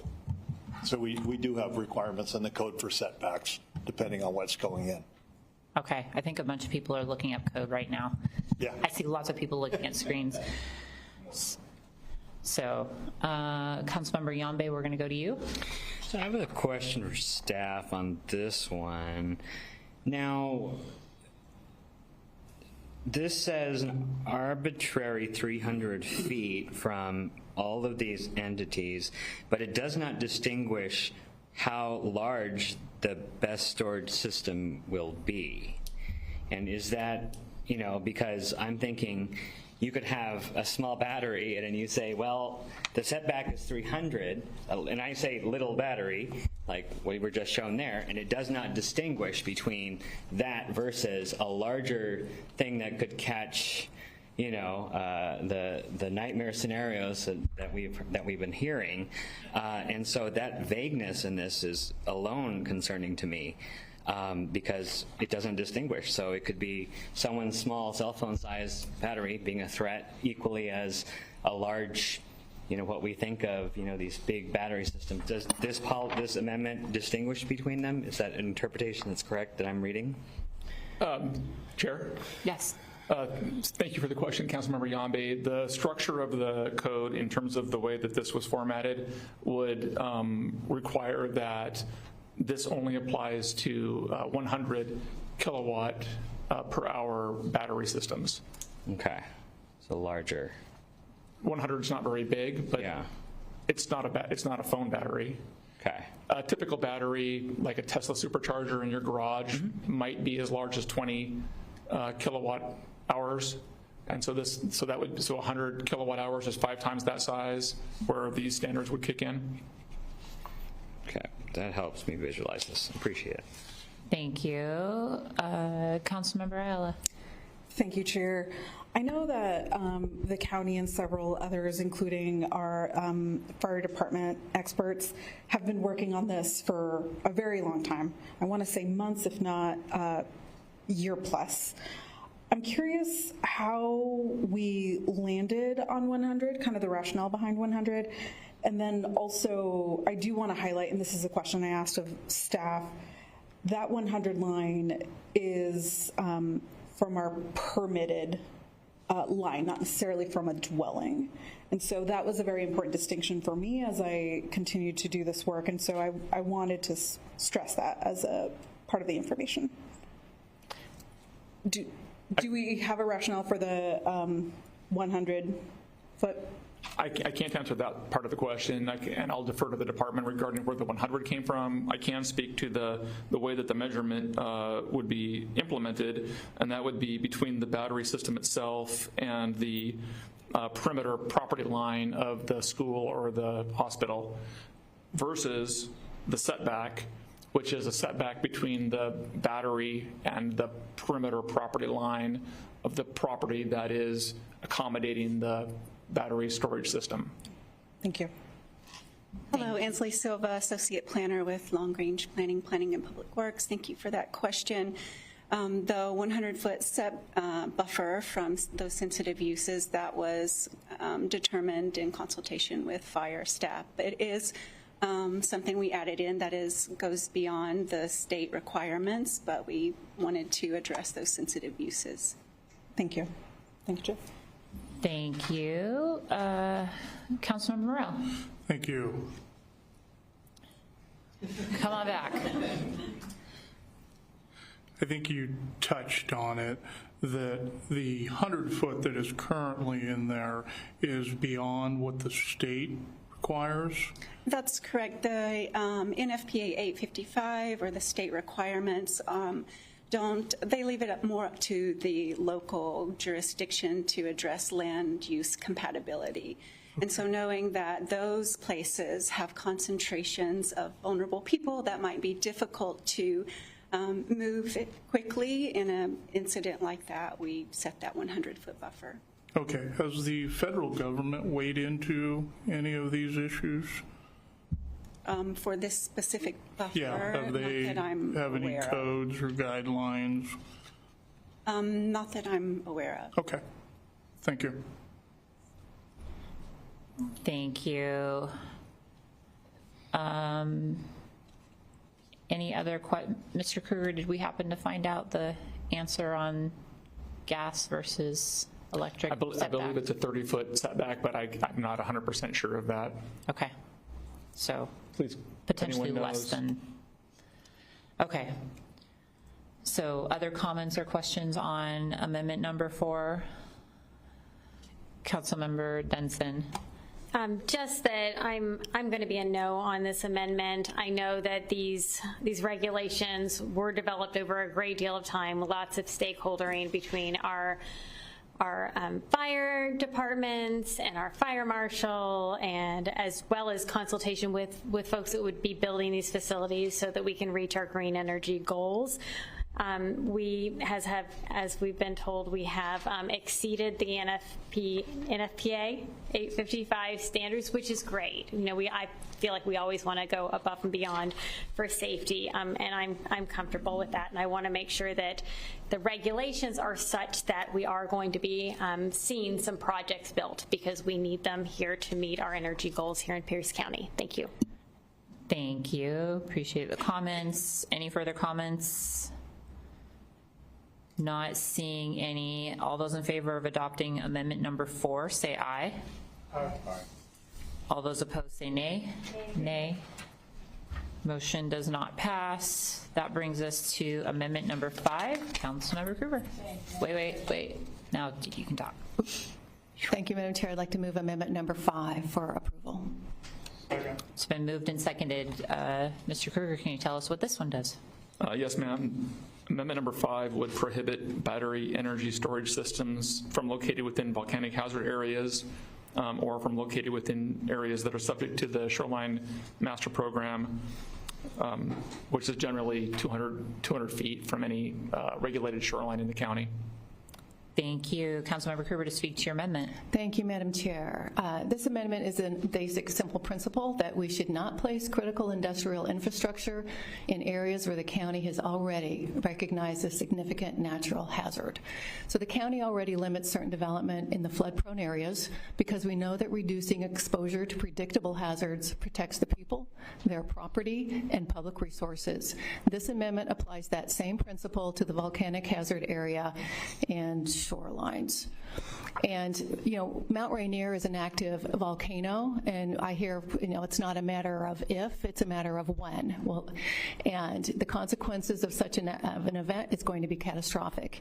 And we should not knowingly encourage the placement of the BESS facilities that require emergency response, contain large amounts of stored energy, and represent a substantial private investment in areas that could become inaccessible or affected by a lahar or other volcanic hazards. So this is not about opposing BESS again, it's about putting the right use in the right place. And by steering these facilities away from known volcanic hazard areas, we reduce risks to the first responders, to the nearby communities, we safeguard private investment, and we avoid creating future public facility problems or liabilities. So, and just as we use floodplain to, is this on? I don't care well for voice. So just as we use the floodplain regulations to promote sound planning, this amendment reflects prudent risk management and consistent land use policies. And I respectfully ask for your support on this.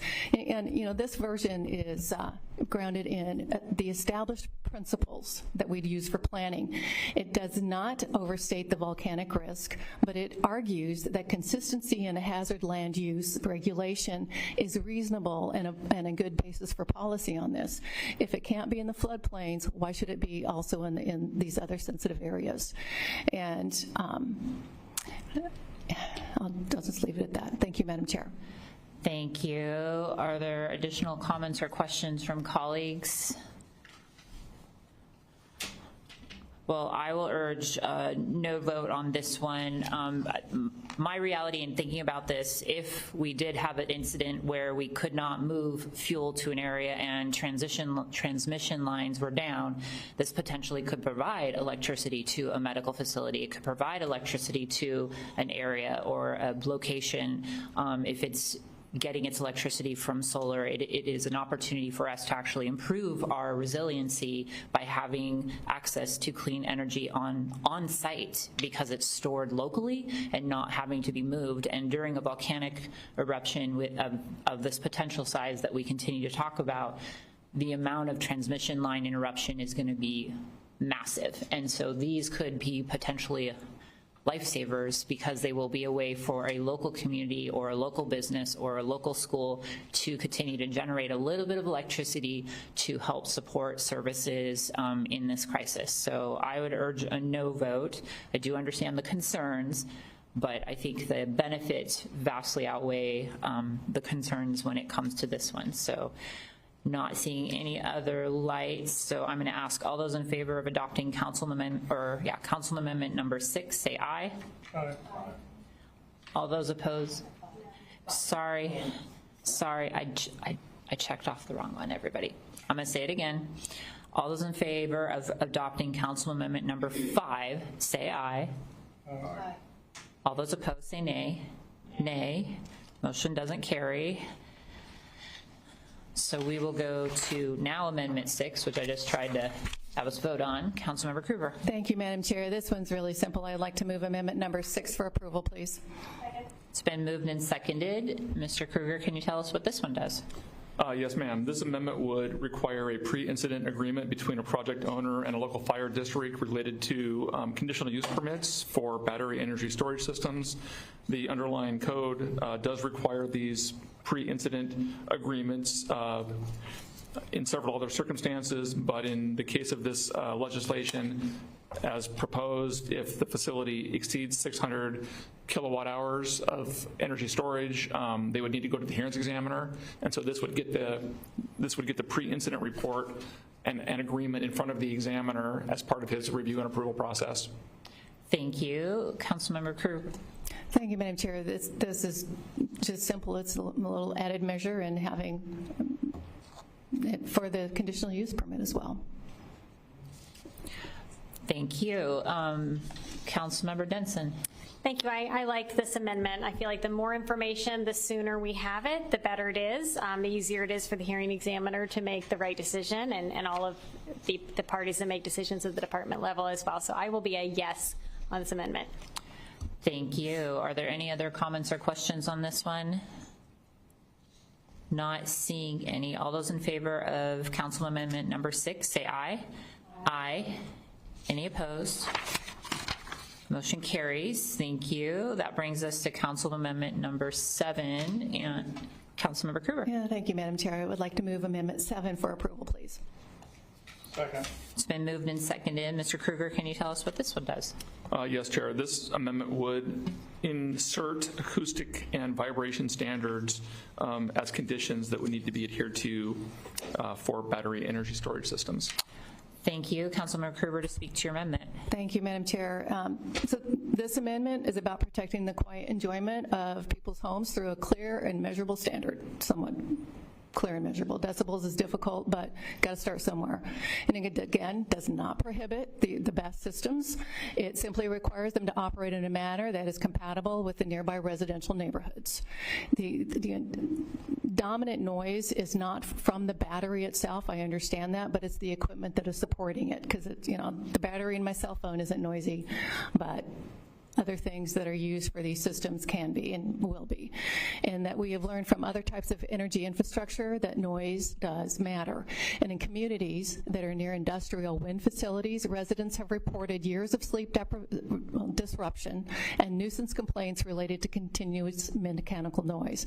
And I can recall when I was at the state and they were citing these wind farms, there was somebody in Eastern Washington where they left their home because of the constant whir of these windmills. And I think it's important to protect from that possibility here as well. So most recently, communities near some battery storage facilities have raised concerns about the constant operation of cooling fans and transformers, resulting in noise complaints and requests for enforcement. And those experiences remind us that, once a project is built, that resolving the noises can be difficult and costly. So the 40 dBA, I chose that level. It could, wouldn't mind amending that to maybe 40 to 50, but it is similar to a refrigerator, a quiet library, or a peaceful residential neighborhood at night. And it provides certainty for everyone. And developers know that the standard must be designed to meet, and that neighbors know that a level of protection is going to be there that they can expect. And the county has an objective performance measure that can be verified and enforced. And so good land policy anticipates these impacts before becoming problems. So this amendment is to protect the residents, the respecting of private property rights, and providing a clear standard for this. And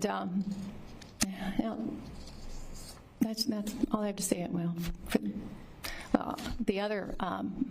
The point of this is the vibration. I think that is in here. The reason I put that in here is because I had a constituent comment that their friend living near a neighborhood where there was industrial warehouses, that they had a vibration at their home, like on the weekends or some of the days during the week. And I'm like, the ground is like vibrating. And so I tried to find somebody who maybe had access to the owners of the warehouses to see what are they doing in these warehouses that is causing the vibration on the land. And this is more of a precautionary principle, which is applied throughout the county, throughout the state. And if there is no vibration, then nothing lost, nothing gained. But if there is, then we have a gain. Thank you, Madam Chair. Thank you. Councilmember Ayala. Thank you, Chair. Appreciate it.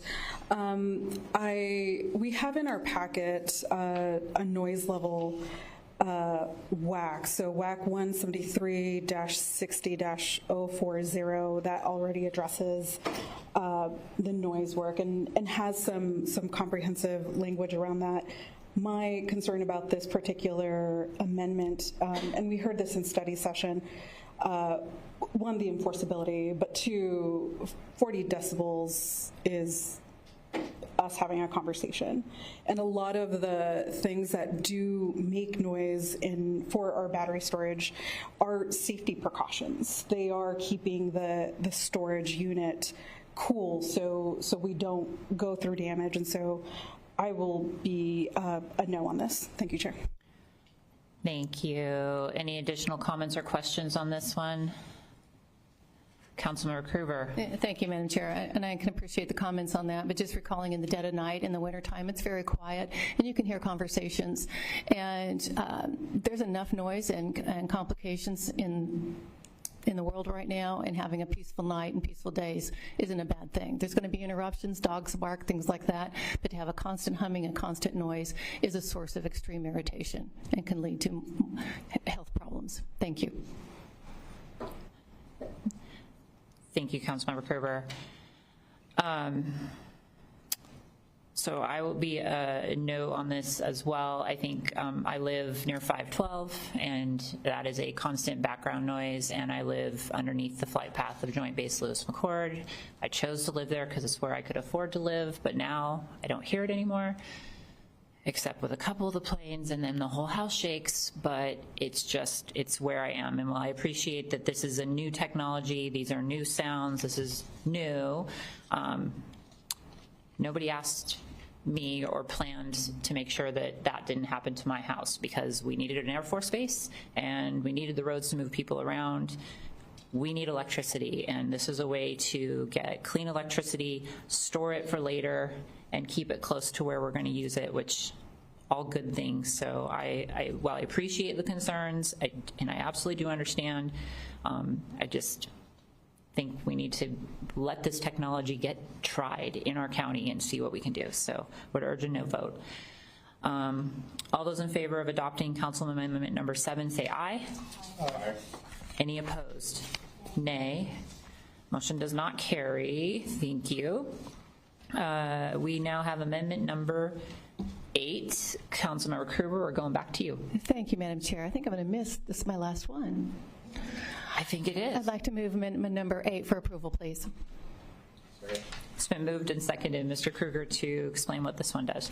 Thank you, Chair. This amendment would prohibit battery energy storage systems within 1/2 mile of SR7 and SR706, where they are designated as part of the scenic highway system, and that is from the Roy Y and Spanaway out to the entrance to Mount Rainier National Park. Okay, thank you. Councilmember Krueger, to speak to your amendment. Thank you, Madam Chair. What brings this up to my mind is being that that's my district, and I have had so much protection going on for the land out there. I can remember when I was down at the state, and there was logging that was going to go on around the Ashford, LB area along the highway, and this gal, Sunny was her name, I believe she's no longer on this earth, but she was calling the state office, like, what are we going to do? They're going to be cutting all these trees. And I'm like, I'm really kind of a marketing person, and I'm like, those trees belong to somebody. But I said, well, there is a land conservancy that you could check with. And sure enough, they did, and they went through the process, and they got that protected. And so I know that there is a lot of love for the trees out there, not to mention for this county, which, if I recall, it says 27% of the greenhouse gas problem is trees. Tree cuttings, or however that went. So I'm a little bit sensitive to this because it is also a recreational area that is dependent upon in the area, because you don't get to build anything out there. The county's made pretty clear on that, as well as the state in their rules. But so this amendment recognizes that not every location is appropriate for every type of infrastructure. And the scenic corridor from the Roy Y to Mount Rainier, so I at least have a grounding point. It's one of the most recognizable gateways, and it's traveled by residents, it's traveled by visitors and tourists from around the world. I don't know what the numbers were on what came up from the CUP and on if that increased for them there. And it showcases the rural landscapes and views that define this part of our county. And I know it says that the farmlands are exempt, but that's for now. That can change. And government's very good at changing its mind. And so it's a 1/2 mile setback is much less than what I wanted, but I thought, well, maybe with just a 1/2 mile that we could make it work with this. So it's going to help preserve those scenic values while allowing these facilities to be located in more appropriate areas. It also encourages thoughtful planning by directing large industrial scale facilities away from some of the most iconic and important scenic routes. The amendment includes an important exemption for existing substations. So if they are there and they want to add a battery, I'm not certain if there are any, there might be some on South End of Mountain Highway. But it recognizes that these locations are already developed for electrical infrastructure and are often the most logical place. Yeah, I wrote this before I had that clarified to put in there. I wanted to be able to have it with existing sites. But regardless, that this is a balanced approach, and it's protecting a public asset, and it respects the rural character that the citizens have repeatedly said that they value, and they provide clear direction to developers about where these facilities are more appropriately located. And so this is just a part also of good planning and respecting, what the citizens have been working for all these years. I urge support on this. Thank you, Madam Chair. Thank you. Are there other comments or questions on this amendment? So I will urge a no vote on this one as well. While I appreciate the context, again, this idea is that if people can generate additional electricity and store it on site, even in the rural areas, that would seem to be a very good idea, because when they are cut off, it takes much longer for our staff or PSE staff or whoever their provider is to get out to their communities. And the way that I understand this, and I have not spent as much time as many of my colleagues on this, this item, we have had extensive conversations with the fire marshal's team about what's going to happen. We are going to ask that we pre-plan them now and get that to the hearings examiner, which sounds fantastic. We are doing everything to be thoughtful about protecting the safety of our community, our trees, and these are much, in my opinion, can be much smaller and more efficient in the work that they do than, say, a diesel generator running 24 hours a day, 7 days a week. So I just truly believe that this is the way we need to be moving forward, and this amendment does not help us move forward even in the rural areas. So while I do appreciate the intent behind it, Councilmember Kruger. Not seeing any other comments, so I'm going to ask all those in favor of adopting Council Amendment number 8, say aye. Aye. Any opposed, say nay. Nay. Motion fails. That brings us to amendment number 9. Councilmember Denson, we're going to go to you. Thank you, Chair. I move for approval committee amendment number 9. It's been moved and seconded. Mr. Kruger, can you tell us what it does? Yes, Chair. This amendment would request that the Planning and Public Works Department provide a report back to Council regarding the implementation of this legislation by December 1st, 2027. The report would include statistics related to the number of battery energy storage system permit applications that are submitted to the county, the number that have been approved, identification of any issues and barriers related to the development of these facilities in the county, and suggest code amendments that could facilitate the implementation of this new technology. Thank you, Mr. Kruger. Councilmember Denson, your mic's on. You want to go ahead and speak to this joint amendment? Yes, thank you, Chair. And Mr. Kruger did a great job of explaining this. You know, this is complicated and fairly new to us land use regulations that we are working on. It involves a lot of policy calls. We are doing our best after having stakeholdered, the department stakeholdered with industry, with fire, with our fire marshal, with the Department of Emergency Management. We're doing our best to come up with policies that are sound land use policies, preserving safety, and also policies that mean that these facilities will get built in Pierce County, which is really important for our residents, for economic development, and for our energy goals. We've seen a lot of amendments today and a lot of very interesting and fair ideas coming forward. Those are the types of topics that the department can really look at over the next year and can come back to us by the end of next year with ideas. What's working, what's not working, what's too onerous, what new opportunities do we have in the code to make this code even better and to work for Pierce County better. So I appreciate the ideas that have come forward, and highlighting those to the department is important. I'm sure there will be a lot of other things that we will learn as we actually embark and start implementing these code and seeing projects built. So I think this is going to be really instructive to us, and when we get that report back, we'll have an opportunity to go into the code and strengthen it in ways that will help us achieve all of our goals. Thank you. Thank you. Additional comments from council members? I too appreciate Councilmember Denson and Mr. Kruger for getting this drafted so quickly, and would urge adoption, because learning and then coming back and actually reporting back to us if there's additional things that could be improved or things that we need to fix is, in my brain, very intentional and thoughtful changes to our code, especially with a newer technology. It's not super new, but it's newer. So we have Council Amendment number 9 before us. All those in favor of approving Council Amendment number 9 say aye. Aye. Any opposed? Motion carries. Thank you. We now have Council Amendment number 10, and we're going to go to Councilmember Morrell. Thank you, Madam Chair. I don't want to be left out, so I move Amendment number 10 to Proposal O 2026-526S. Second. It's been moved and seconded by multiple people. Mr. Kruger, can you tell us what it does?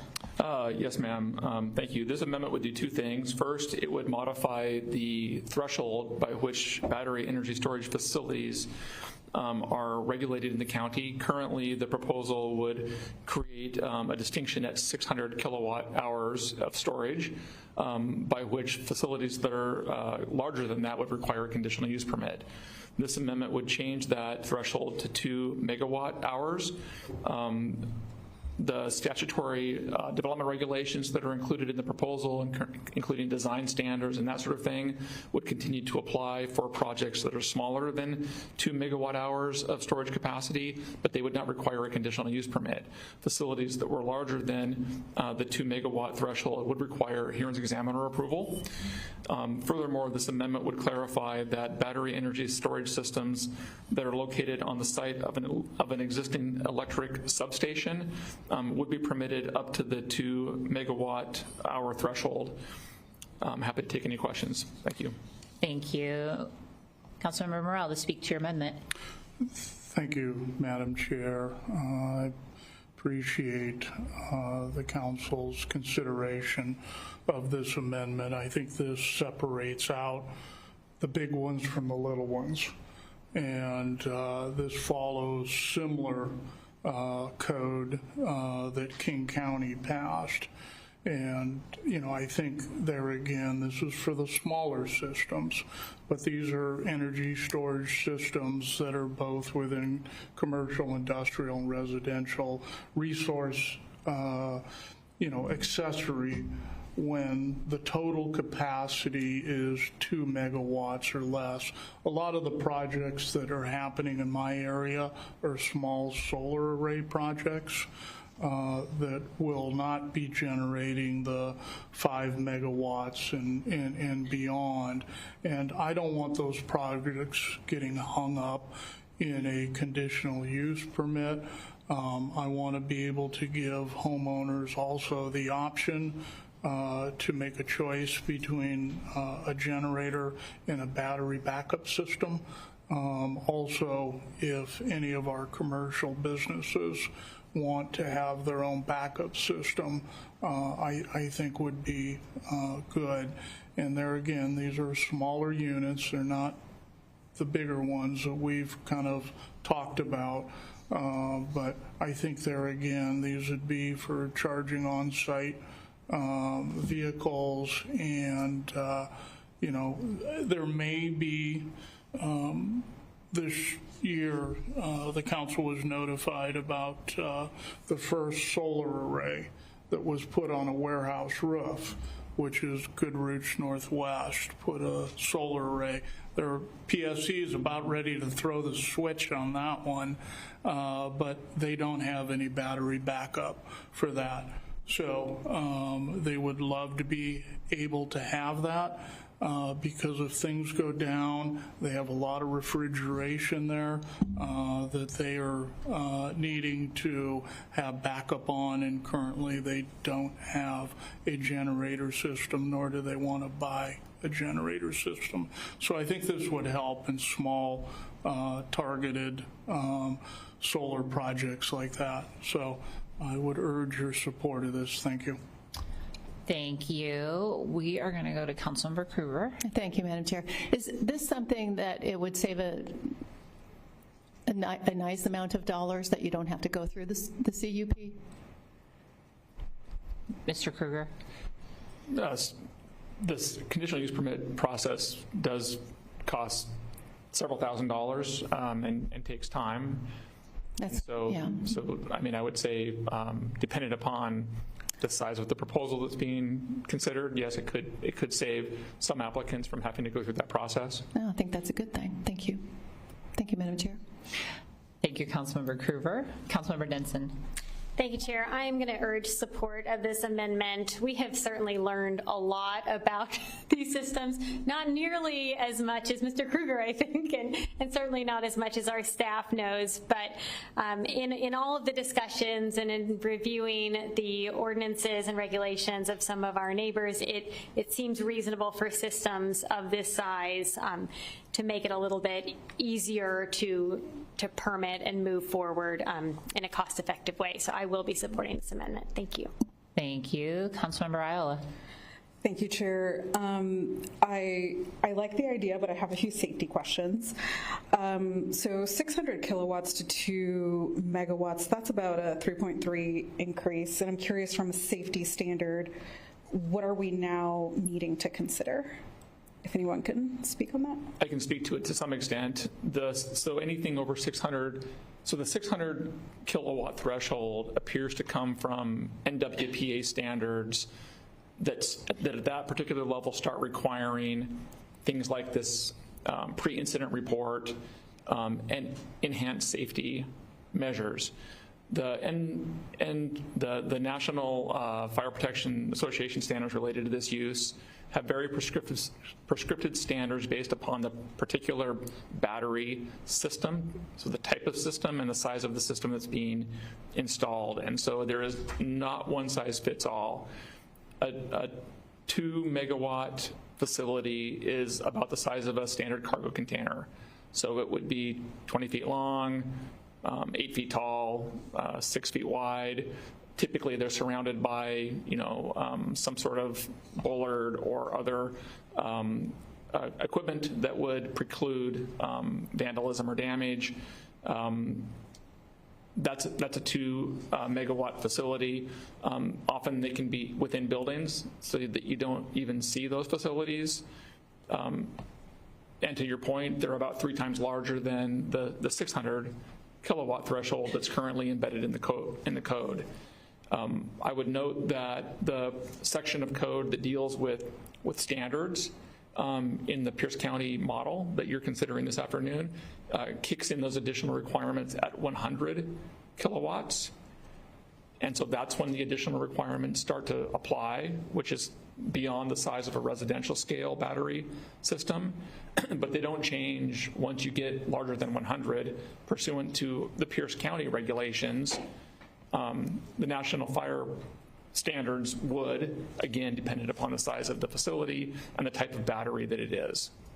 Got it. So then the underlying practice, policy, and procedure around how we would cite and approve this up to 2 megawatts would account for any kind of safety measures, is what I'm understanding. Yes. Okay. Yes. Thank you. Thank you, Chair. Thank you for the questions. Any additional questions or comments? Well, I too appreciate the thought, and it'd been a while since I'd talked about kilowatts and watts, so it was kind of fun to read through all this and learn a little bit about BESS in getting ready for this hearing. So I'm not seeing any other comments. So all those in favor of approving Council Amendment number 10, say aye. Aye. Any opposed? Motion carries. Thank you. I'm going to pause and see if there are any additional questions before we open it up for public comment. Not seeing any, so we did have a few people. Councilmember Morrell, sorry. Thanks, Councilmember Kruger. Is this the time to ask staff certain questions? Now is a great time to ask questions. Thank you. And I guess this goes to, we've already covered through the amendment process the setback requirements. And I just want to make sure it's crystal clear that the setbacks are 30 foot from a property line and the vegetation buffer has to be taken care of. Is that correct? I can answer. I'm happy to answer that. Yes, all the perimeter setback requirements in terms of the structure of our county zoning code are measured from the perimeter property line, and landscaping requirements fall within that space. Okay. And obviously we would be sensitive on landscape requirements to be not close to these units. Is that correct? They're going to need to comply with NFPA standards in terms of any vegetation and proximity. Okay. And so, but that doesn't counter any of our requirements that the county has in code for landscape. it would not contradict our requirements as presented in this piece of legislation. Okay. And then the other question that I had, and I brought this up when it was in committee, is containment. What is the containment of these larger units, and why wouldn't we need secondary containment? So as I understand it, it depends upon the type of battery that's being utilized. Certain types of batteries require secondary containment, which is required under NFPA. So flow types of batteries require basically double the containment. The majority of other batteries, including the newer technology, only require primary containment, which meets the national standard for fire protection purposes. As I understand the issue, you can't put these things out if they do catch on fire. I've also researched that because I've heard quite a bit in the last month about all these fires. There's very few of these things that have ever burned, but the ones that have burned you can't put it out. And so what they do is they try to keep it cool, which often involves water cooling the container or the surrounding. If there's other buildings or other batteries, they try to keep those cool. And it's that water that's of concern as it relates to potential groundwater contamination. This proposal doesn't deal with that issue. And so it would rely on NFPA standards in the event that there was a type of facility being proposed that would require secondary containment, and that would be up for the fire marshal to implement using the language in code that provides those sections of code by reference. Okay, I appreciate you explaining that, because that was one of my concerns, is the containment of the water that is being used to cool everything down. Just want to make sure that that's a consideration. I'm not going to mandate a containment, secondary containment in this ordinance. I think there again, we do need to take a look at that if we start, Lord, hopefully we don't have a problem and we have to deal with contamination in the surrounding soil. So other than that, I think that's my questions. Thank you, Madam Chair. Thank you, and thank you, staff, for supporting. Fire Marshal, I did say you stand up when that question was being asked. Do you have anything to add? Fire Marshal, it's not required, but just, yeah. Yeah, just real quick. So the NFPA codes are model codes, and they're written for the nation, and then we can adopt, change, configure how we want those. So I think it's a really good start for the ordinance. And we also have Chapter 1 of the Fire Code. So there's an abbreviation, AHJ, Authority Having Jurisdiction. We can implement additional things. If we see like, oh, this is not working, we have that authority by code to say, nope, we're going to do, maybe we are going to do containment because we didn't realize there's whatever. We can meet with industry and we can figure out alternative means and methods, come up with different ideas, different ways to make it work. So having that base 855 with the couple of amendments you guys want, I think is a great starting point, because we do have the ultimate control over it if we have to do that. But first we would meet with all the stakeholders and figure out, okay, does this work or doesn't it work? And I think having that 2 megawatt is good to hearing examiner, because we know that takes, depends. This caseload could have a couple of months, could be the next day, but there is a couple $1,000s invested in staff time. I think we have the experts. West Pierce is on loan for us as much as we need them. And that's why I bring those guys in. It is an ever-evolving technology. Captain Pfaff teaches this stuff all over the United States. We didn't tell you, but he is one of the founding members of Washington Task Force 1. Good guy. So we have the expertise. We have the knowledge. We know how to do it. I think what's coming forward is really good, but like I said, to rest assured, we do have the authority to tighten that up if one comes across the board that we miss something on, we can take care of that individually. So thank you. Thank you. Potentially don't go far. Councilmember Kruger has her hand up. Don't leave.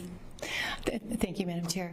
I just wanted to ask, are we looking at a code similar to the IBCC? Or will they be International Building Code Council? Will they be addressing any of these kinds of things in that? The State Building Code Council? Something like that? Or, like you mentioned the code, I forget what letters you used, but it had code in there for this purpose, which reminded me of the IBCC. Well, the International Building Code it's really all going to drive from the fire code, I would presume, in 855. I don't know if the building codes jumped in a lot. I met with our building official quite a bit. She said, well, that's all yours, because she got stuck with the WUI. So I guess it's a fair trade. But I don't know that, I think it's all going to be through 855 in the fire code. Okay. We'll have the codes. But like I said, Chapter 1 of the fire code gives us the authority to address things that aren't covered. So. Thank you. Thank you, Madam Chair. Thank you. I don't see any other lights, so you're free until after public comment, because there may be questions that come up when we hear things from other people. So we are at public comment. At this time, I'd like to invite members of the public to provide comments on Proposal O-2026-526S as amended this afternoon. Please state your name if you'd like it on the record. You have up to 3 minutes and direct your comments to the chair. We do have several people that signed in, so I'm going to call these names first, and then if you didn't sign in or if you signed in late, we'll just open it up to everyone, and then we will go online. Public comment is not a back and forth, so you're just sharing your thoughts with us. So we're going to start with Zach Pinard, followed by Christine Nahn.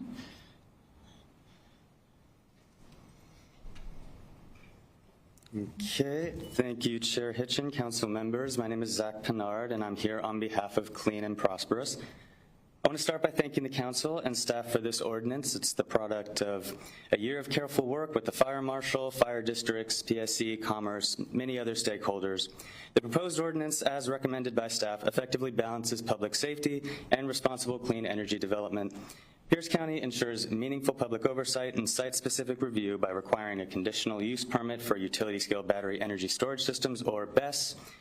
It also enforces strong safety standards and a transparent local permitting process while avoiding blanket restrictions that can unintentionally prevent otherwise safe, well-sited projects from being built. We urge the council to adopt the ordinance as recommended by staff. We at Clean and Prosperous work to accelerate Washington's clean energy transition, especially as our state ranks dead last in the nation for renewable energy growth, according to landmark reporting from ProPublica last year. This is why this ordinance matters beyond Pierce County. When the Pacific Northwest real-time solar and wind generation cannot meet demand, battery storage allows us to use stored clean energy instead of polluting fossil fuel-powered peaker plants to meet those demand spikes. We at Clean and Prosperous have identified 100 battery storage projects currently stuck in Washington's pipeline that could provide our grid with 10.72 gigawatts of energy capacity. These storage projects represent tens of billions of dollars in economic activity and thousands of highly skilled and long-term jobs. We recently led a study mission to Texas where battery growth cut the risk of summer rolling blackouts from as high as 16% to under 1% in a single year. Additionally, Texas has had a more than 4,100% increase in battery storage capacity since 2020, and according to Environment America, the entire state has never experienced a single BESS fire. This is proven, safe, fast-to-build infrastructure, and there are already projects looking to develop right here in Pierce County with significant economic upside. That's also why we applaud the rejection of Amendments 3, 4, 5, 7, and 8, which would have imposed unreasonable restrictions, effectively prohibiting responsible BESS development in vast swaths of Pierce County. So we urge the council to pass the ordinance as recommended by staff and let Pierce County build essential clean energy infrastructure both for county residents and for all Washingtonians. Thank you. Thank you for your comments. Christine, followed by Daniel. Christine, followed by Daniel. So Daniel, you're on deck. That's you. Hello, good afternoon, Chair and members of Pierce County Council. My name is Christine Nahn, and I'm the Local Government Affairs Manager. Oops, my laptop just died. Hold on, just. Sorry. Can we pause her time? That's actually really ironic, everybody. Yeah, that's right, that 20 batteries in.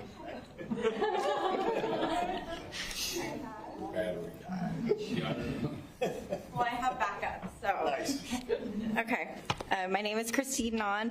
I'm the Local Government Affairs Manager at Puget Sound Energy, also known as PSE.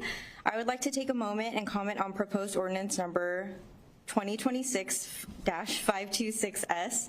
Passed in 2019, the Clean Energy Transformation Act commits utilities to be 100% clean by 2045. Our region is growing at an unprecedented speed, and policy changes at the state and federal level are also driving an increased demand for electricity. As a result, our electricity grid is often near capacity, putting people at risk from outages and disruptions. PSE sees batteries as essential utility infrastructure for our energy future to maintain grid reliability, accommodate demand, and improve the efficiency of intermittent resources like wind and solar. When energy demand surges, battery energy storage systems can help provide reliable, cost-effective, and immediate power to help avoid outages and rolling blackouts. This will require a balance of keeping our current system strong and dependable while investing in clean energy resources and doing so responsibly and thoughtfully. We sincerely appreciate Pierce County staff, stakeholders, labor partners, and our local fire authorities for carefully collaborating on these development regulations. County staff have engaged us in this work since the beginning, and we are thankful they remain open to hearing from our partners who are on the ground standing up projects across the state daily. We support the current ordinance. However, PSE stands by a previous statement that setbacks and buffer zones that go beyond NFPA 855, UL regulations, and state building and fire codes can make it more difficult to deploy safe and critical technology needed for resiliency and reliability. We also recognize the county's Sustainability 2030 plan, and adopting the ordinance will allow us to reduce carbon emissions while meeting shared climate goals. Thank you for your opportunity. Thank you for the opportunity to provide public comment today. Thank you. Thank you. Daniel, followed by Barb or Barbara? Okay.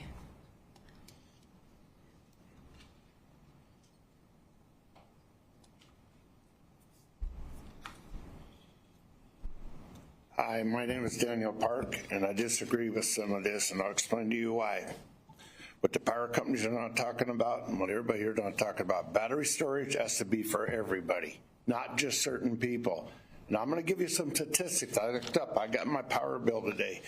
PSC has proposed a 15% pay rate next year and another pay rate the year after. This is their growth. In 2023, they made $54 million profit. In 2024, they made $225 million profit. In 2025, they made $389 million profit. And they're asking for these pay raises again. At this rate, we are going to be paying $1,000 a month in the winter for power bills by 2035. What are you going to do about that? You have to have the homeowners' capability and everybody for battery backup. Batteries are getting better and safer. What about battery cars? I had heard no setbacks about them and where they park. They park at public schools. Ain't that amazing? Not one word about it from the fire marshal or anybody. Not very happy. You need to rethink this. It has to be for everybody, not just one group. It's not going to work. It's got to be equal across the board. And these are facts. Look it up. I got it right here. All electric houses are bogus power bills right now. At this rate, next winter, their proposal in 2027, my daughter will pay $800 a month in power bill a month.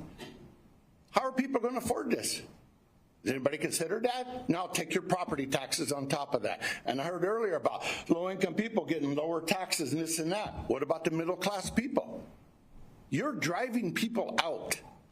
You better start considering this. This can be resolved. The power energy can be resolved by using homes, businesses, and PSC and everybody together. All energy company and power companies have to be involved with this. That needs to be our solution.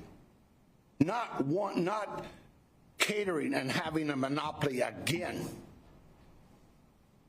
And I'll tell you why I say this. My family heritage goes back to 1867 here. I clearly know our state's history. This is wrong. You need to reconsider it, council. You really do it. And you need to think about it, and there's a lot of good ideas here today, but batteries are getting where they're not going to be a fire problem. The technology is out there. They don't burn. Not every battery burns. So I'm asking the council to reconsider this for the people of Pierce County. They can't afford these kind of power bills. Thank you for your comments. And Barbara? No battery storage needed. Paper. Okay. My name is Barbara Mena, and I support the solar and battery storage ordinance. Thank you for your leadership in developing this responsible, well thought out ordinance. I've lived in Tacoma for over 30 years, raised my daughter here, and have solar on my roof, and have a background as a geologist and a librarian. Battery chemistry and facility design have improved dramatically over the last few years. We've heard from the fire marshals about risk. In addition, insurance companies who also assess risk see the likelihood of best fires as very low and have 15 to 25% lower premiums for the newer lithium batteries. Utility scale BESS projects are already designed to meet national fire and engineering standards, and Washington State has rigorous siting and permitting criteria also.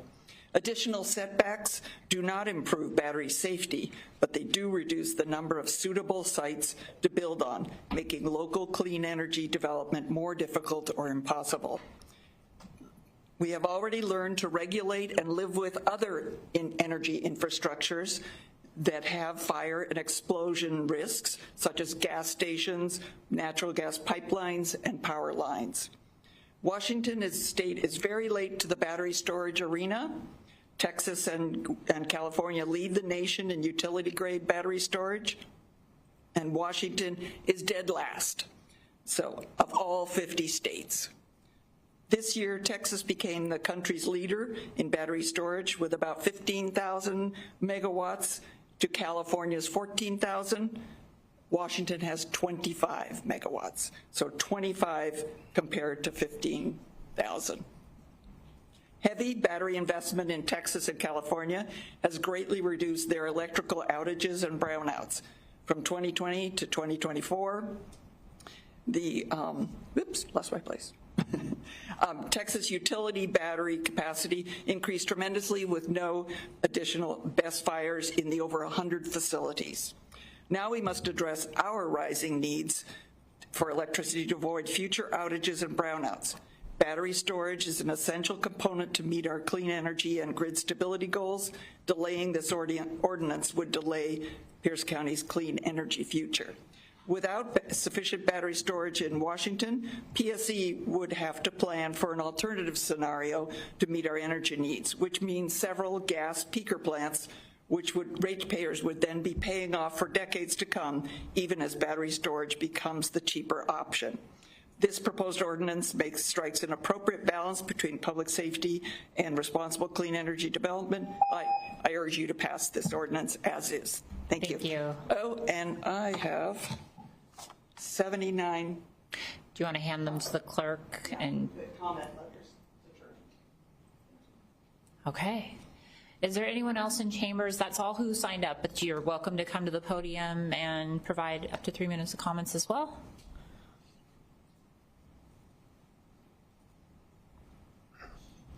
My name is Morgan Zerong. I'm here because I'm a contractor. I've been doing contracting for almost 20 years now, and I'm a part of the WASIA, the Solar Washington Energy Industries Association, which we have 60 members of, mostly contractors, nonprofits, developers, manufacturers of clean energy equipment.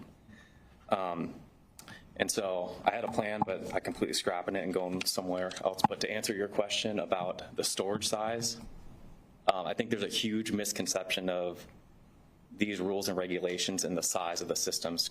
So to your point, like we've backed up schools and education facilities, daycares and things like that with a couple 100 kilowatt hour batteries. And to give you a comparison, that's like 2 EVs. And so if you have a school or something with 10 EVs out front, you're blowing this code out of the water. And an EV is much more likely to catch fire, drive down the road, get a piece of scrap, puncture the battery, and it's just not essentially fair, treating it fairly. And so, and to give you an idea of the scope, Commerce alone has issued almost $100 million for projects like this, and they're all going to be over 100 kilowatt hours. And so getting that 100 kilowatt hour limit lifted to at least 600 or 2 megawatts before this battery code kicks in is, I mean, this code would eliminate 90+% of those projects, just flat out, just from the setbacks alone. So I really urge you guys to reconsider that. Let's see. Also taking into account battery chemistry. So you call a battery like a lithium ion battery, but there's pumped hydro storage. There's also flywheels, which just spin a weighted object. You can lift weights, break them, and drop the weight later for energy storage. So there really needs to be a distinction on the type of chemistry, and the fire code already takes that into account. And the fire marshals, we work with them all over the place. They work with us on safe requirements for these systems already.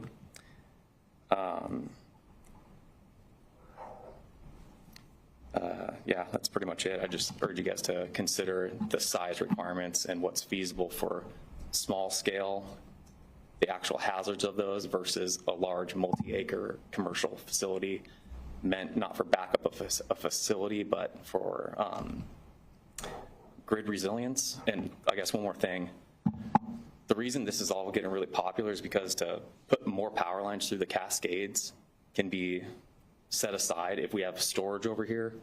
So when everyone comes home in the evening time and turns on all their appliances, the storage facilities cover that extra load. Thank you for your comments. Okay, anyone else in chambers? Okay, Mr. Dominique, we're going to go online. Yes, Madam Chair.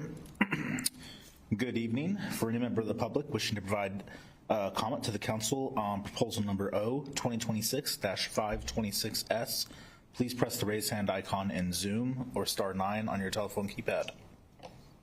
We have 6 hands at this time, Madam Chair. I will call them off as I see them on my screen. First, we have Marcus Verta. Please state your name for the record, and you have 3 minutes. Thank you. My name is Marcus Verta, and thank you, Chair Hitchen and members of the council for prioritizing this ordinance. I'm the founder and managing partner of Cascadia Renewables. We are a technical consultancy based here in Washington, focused on grid modernization, microgrids, and community-anchored clean energy projects. We really strongly believe that energy projects are best and most impactful when they're owned by communities and the benefits shared equally among them. And I just wanted to say, before I get into the ordinance, the agenda this evening was really impactful for me. I've lost people close to me to suicide, so I just want to applaud you all and the work that you're doing at this council. There is something, though, kind of that bridges those two things. Reliability and flexibility really matter, not only to the region, as Morgan just mentioned, but also now national security. The Department of War has an over-the-fence policy where they're actively seeking community partners like schools and public facilities to host microgrids and energy storage projects, like near JBLM, not only because energy resilience is really important to the community, but also their mission. So Pierce County is exactly the type of place where that work really depends. My firm is a technical assistance provider for the Energy Programs and Communities Initiative that Washington State Department of Commerce runs. We've completed over 200 feasibility studies for schools, clinics, senior centers, tribal communities, et cetera. And what I wanted to do is just talk about the ordinance and what it does on the ground. Like Morgan, these systems are not utility facilities. Utility facilities are typically range between 20,000 and 40 or 400,000 kilowatt hours. And we're talking about 100 to 2,000 kilowatt hours here. So roughly 3 to 10% the size of a typical utility scale BESS. These assets are really critical to emergency management and to ensuring that schools can act as an emergency shelter, that clinics can maintain refrigeration of their supplies and keep lights on, that seniors can have life-saving air conditioning during power outages. And really, when it comes down to it, the testing and NFPA, so a couple things. The deeper issue is that fixed setbacks are essentially a guess that we're making. It assumes that every battery, every chemistry, every enclosure behaves the same way. What NFPA 855 does, and what the county's already adopted, is it looks at the specific chemistry of the battery and its safety. Together with UL 9540A and hazard mitigation analyses, we can then understand how that battery will interact at a specific site, and then setbacks can be adjudicated to that site specifically. So I really, really strongly recommend reverting to the model code. I think it does a really great job, and like the fire marshal said. Thank you for your comments, sir. Okay, thank you. All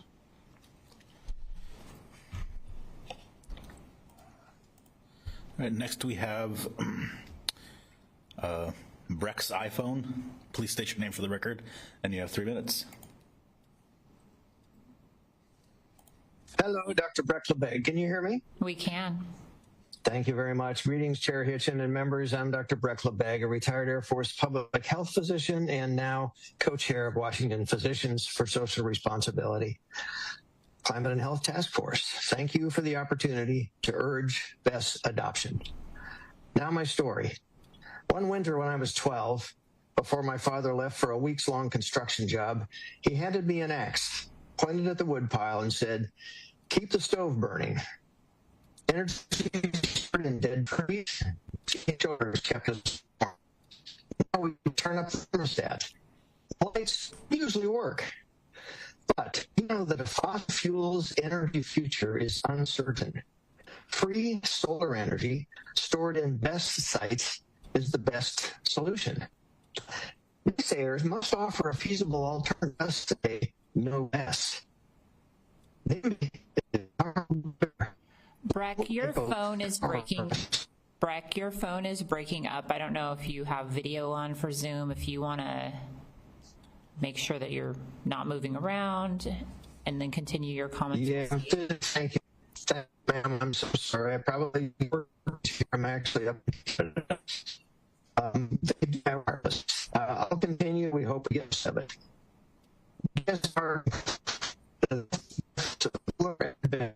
For building for our homes.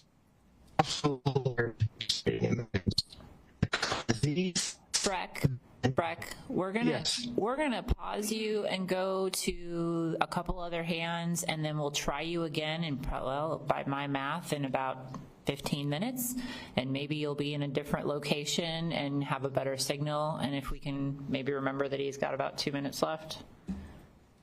Thank you, Chair Hitchin. I've also submitted written comments to POD. Thank you. And now we can hear you perfectly, but we'll go ahead and go with that. So we'll go to the next one, and we'll come back and see if Breck wants to continue.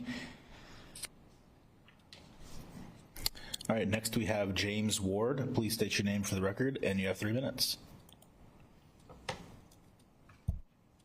Hi, my name is James Ward, and I did talk about this the last time you guys had a meeting on it.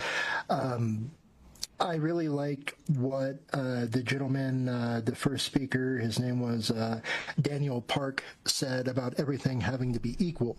According to the Constitution of the State of Washington, Article 1, Section 12 says special privileges and immunity is prohibited. No law shall be passed granting to any citizen, class of citizens, or corporation other than municipal privileges or immunities which upon the same term shall not equally belong to all citizens or all corporations. And Section 29 makes it mandatory.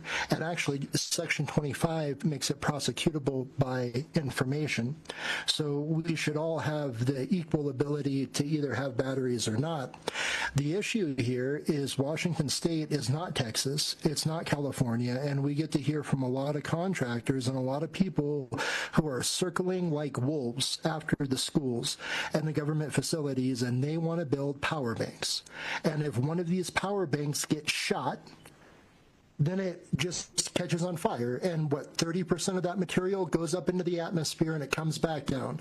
And I think the fire department did a really bad job about explaining the fact that when they hit this stuff with water, and by the way, they said that you can't put these things out, right? So if somebody shoots one of these and it catches on fire, they can't put it out. And their only idea on how to put it out is to douse it with water, which is going to end up in our streams. It's going to end up down the street, and there is no way to clean it up. But people will take money. They will get $1 million contracts to clean up what's uncleanable. And we act here like there's some kind of unwritten rule that allows corporations from outside of Washington State to come into Pierce County and set up solar and set up battery stations. Why? Why should a contractor from Florida get to make $100 million buying up land in Eatonville, going towards Mount Rainier so they can build batteries, and if these things get shot, their kids aren't going to get cancer? Quick question for everybody here in the room who's listening to me. How many kids are going to get cancer in the future because of this? Because you guys decided to set up the clean energy, which it's not clean. How many people in Pierce County are going to die because you guys want battery storage facilities in our community that we know are going to catch fire and spread toxic crap throughout our community? Sorry for my word. I will yield my time. Thank you for your comments.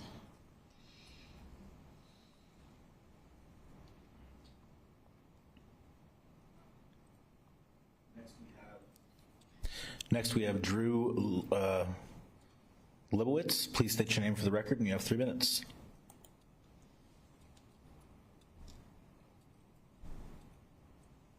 Hi, everyone. My name is Drew Libowitz. I am a professional engineer. I run PowerSwitch, a consulting firm working on battery storage, and I'm also the author of The Best Book, a popular book on utility scale batteries.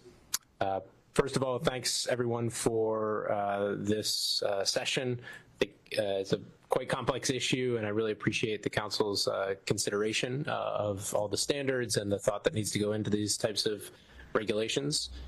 I wanted to make a quick note on safety incidents in the industry. Just over the past 5 years in the utility scale battery space, safety incidents have gone down 98% on a unit basis. So just looking at the number of incidents divided by the number of kilowatt hours installed, gone down 98%. That's a function of the codes evolving, the products getting better, education among fire departments, a number of different things, but it's been a great thing in the industry to see everything get so much safer. That said, these systems do have dangers that have to be taken care of and planned around, but I just wanted to point out that everything has been getting quite a bit safer, and that's really great news for the industry. To address the code setback issue, I did want to point out that NFPA 855, which was brought up quite a bit tonight, has a setback from property lines in it already, and that setback is 10 feet. And I just wanted to point out that the setback in the ordinance is 30 feet from lot lines, which is already 3 times the NFPA 855. So I think you're already putting in quite a bit of a conservative safety factor into that requirement, being 3 times what the NFPA 855 limit is. I did want to comment on one of the council members had a comment on secondary containment. And I wanted to highlight that it is true that it's recommended for flow batteries, as someone had pointed out, but it's typically not required for LFP enclosures, which all these types of systems will be, since they have a very small amount of electrolyte. It's also not recommended in fires to be spraying water on those on the fire if it were to happen.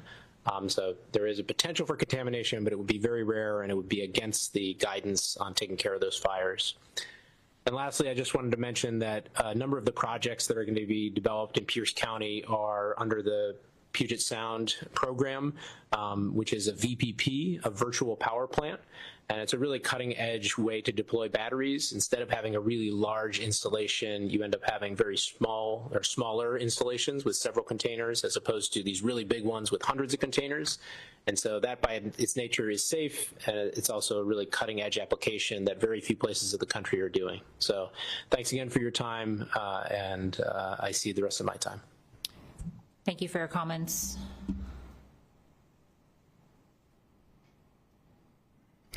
Next, we have Gavin. Please state your name for the record, and you have 3 minutes.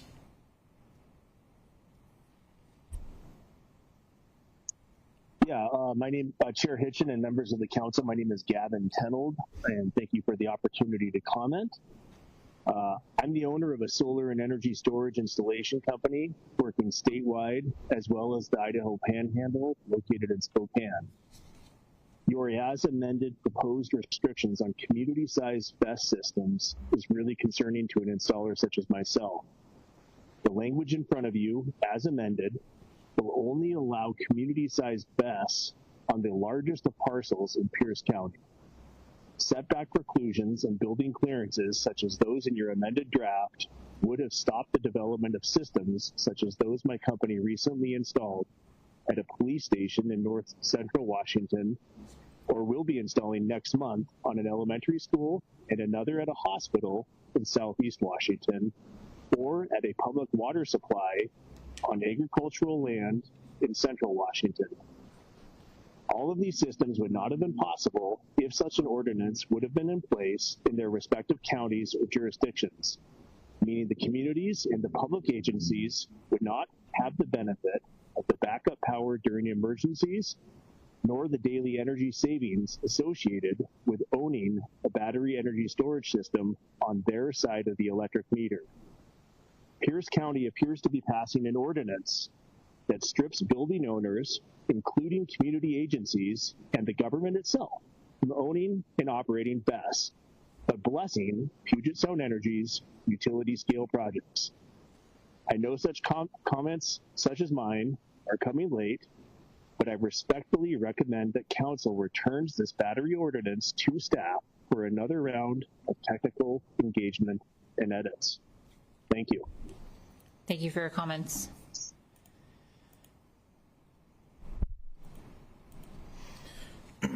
Next, we have Phaedra. Please state your name for the record, and you have 3 minutes.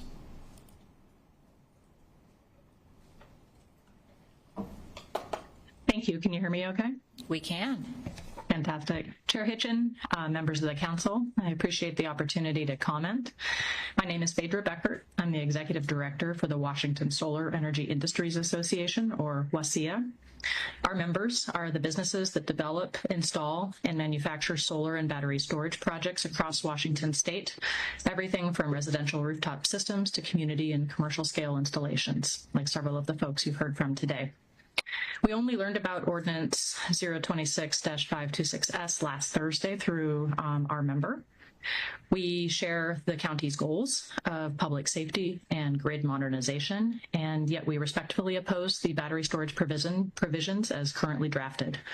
Our core concern is that the ordinance treats battery storage more restrictively than the alternatives it's meant to replace, like diesel and gas generators, which carry their own continuous emissions and fuel handling risks that aren't subject to the same blanket exclusion zones. Specifically, the ordinance, as originally drafted, applied its strictest requirements starting at just 100 kilowatt hours and full design standards at 600. Those thresholds capture community-scale systems, the size that you would see at the school, clinic, library, and not utility-scale facilities, which typically start at 20,000 kilowatt hours. We're glad to see the Council Amendment number 10 addresses exactly this, raising the level 1 threshold from 600 kilowatt hours to 2 megawatt hours. We support this amendment and thank the Council Member Morell for bringing it forward. Amendment number 10 addresses the size threshold, but it doesn't touch the separate 100-foot exclusion zone. This applies regardless of system size and remains a concern for us. Even a 2 megawatt hour system cited under this amendment would still be barred from locating within 100 feet of a school, child care center, nursing home, or health facility. The county has already adopted NFPA 855 by reference. We'd ask that this performance-based standard, tested through UL 9540A, govern separation distances instead of blanket prohibition, since that approach evaluates actual risk rather than applying one-size-fits-all rules. We'd also ask that the mandatory pre-incident agreement with the local fire district be waived for these smaller community-scale systems, and that the ordinance explicitly protect integrated systems, solar plus storage, microgrids, and demand response, since fragmenting these systems undermines the resilience of this county is trying to build. With amendment number 10 adopted, we're asking the council to return the remaining setback and integration provisions to staff for a short, focused round of technical engagement. WASIA stands ready to help get this right. Thank you for your time. Thank you for your comments.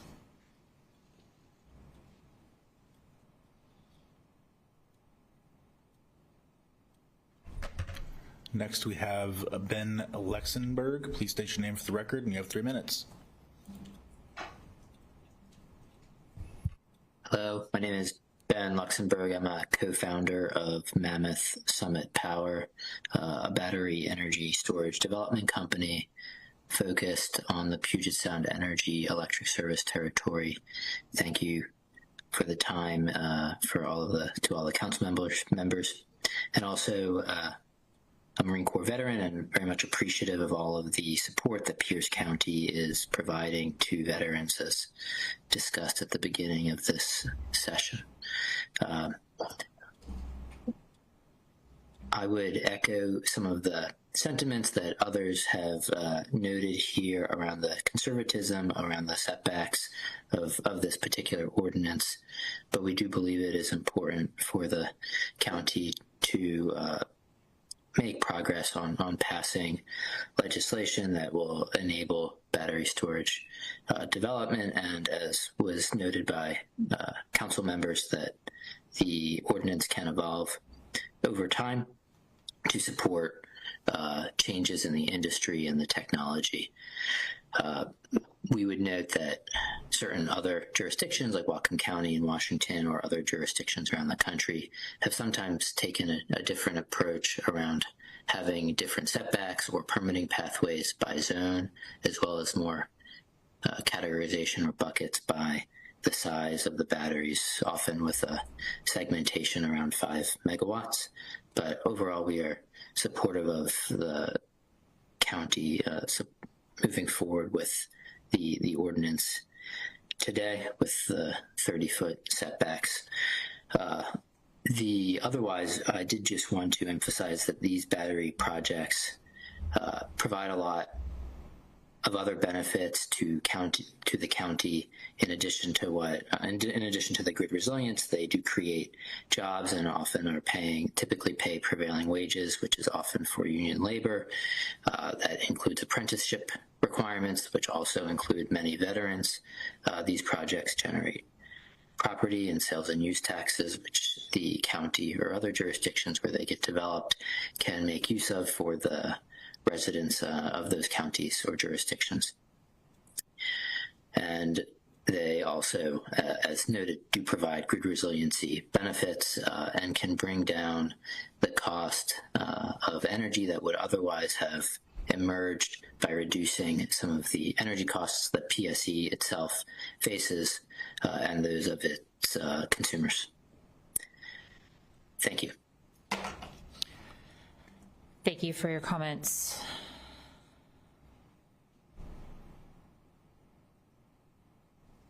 Next, we have John Lang. Please state your name for the record, and you have 3 minutes. Yeah, hello. Good afternoon, Chair Hitchin and council members. My name is John Lang. I am the president of Washington Solar Energy Industry Association and the owner of a Seattle-based solar and energy storage company. We perform work throughout the region, including Pierce County, and several of our employees are Pierce County residents. I'm here today to comment on this battery ordinance. And first, I'd like to thank the council and staff for the work you've put into advancing safety as these technologies continue to evolve. We share the goal of ensuring battery energy storage systems are deployed safely and responsibly. Our concern is that companies that design and install and work with these systems every day may not have had a meaningful opportunity to participate in the stakeholder process. We believe that our perspective is important and could help strengthen the ordinance. Rather than moving forward today, I'd encourage the council to allow additional time for collaboration with industry stakeholders. By working together, we can develop an ordinance that achieves the highest level of safety while also supporting the practical, responsible deployment of these critical energy technologies. To echo some of what was said earlier, really heartened by Amendment 10, and would love to see a friendly amendment bringing down that 100-foot setback to more of the like the 30 or even 10 like the NFPA, because the need for energy storage is here and it's only going to grow. Taking a little bit more time now to get this right will help ensure the ordinance serves Pierce County well for years to come. Thanks for your time and consideration. Thank you for your comments.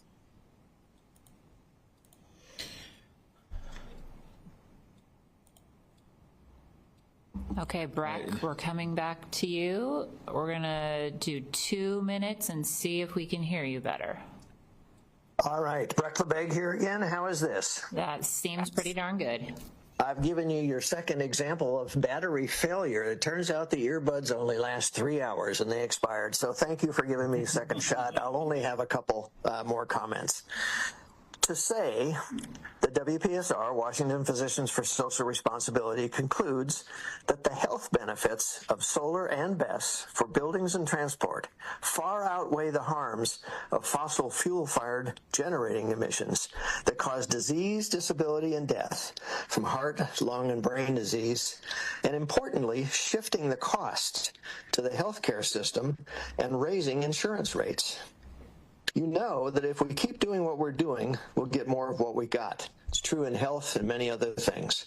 We must find literal common ground in our communities for clean BESS systems and rapidly adopt vehicle-to-home EVs that return energy back home overnight, or sell it to the grid for use by others during the blackouts that are likely to come. The right decision?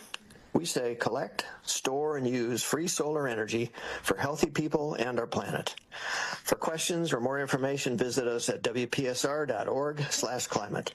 Thank you for your time. Thank you for your comments and figuring out how to make sure you were heard. Thank you. And Madam Chair, there are no more hands at this time. Thank you. Okay. We have several lights that turned on. Councilmember Denson, we'll go to you first. Thank you, Chair. I want to thank everybody who has provided public comment, residents that are interested in clean energy, and then both here and online, some of our industry partners that understand how these regulations and the criteria that we are applying work in real life and determine what can and can't be built. I do not pretend to understand all of the ins and outs of how our regulations are impacting what can be built, but I'm got some definite concerns given some of our industry partners that are seeing real practical challenges in building things in places where we would like them to be built. They mentioned schools and libraries and clinics, places that we need reliability and we need what's the other word I'm looking for? Dependability, and we need clean energy producing that. So this has been a little bit of a messy process, but I'm going to suggest a verbal amendment, which I don't know if we can do at this time after public hearing, but what I'm going to suggest, and this is probably not going to address all the issues, but maybe it will get us a little bit closer to making this work for our industry partners that we need to build the systems that are going to do the work that we need done.